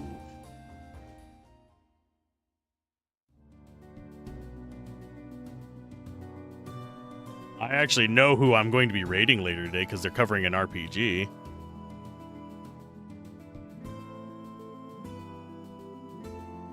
In fact, let's go ahead and raid them now.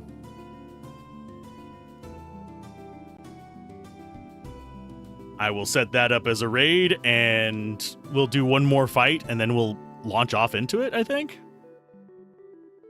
Send them some love. Get into our fight, and watch this be Nymph right at the end of this. It's not.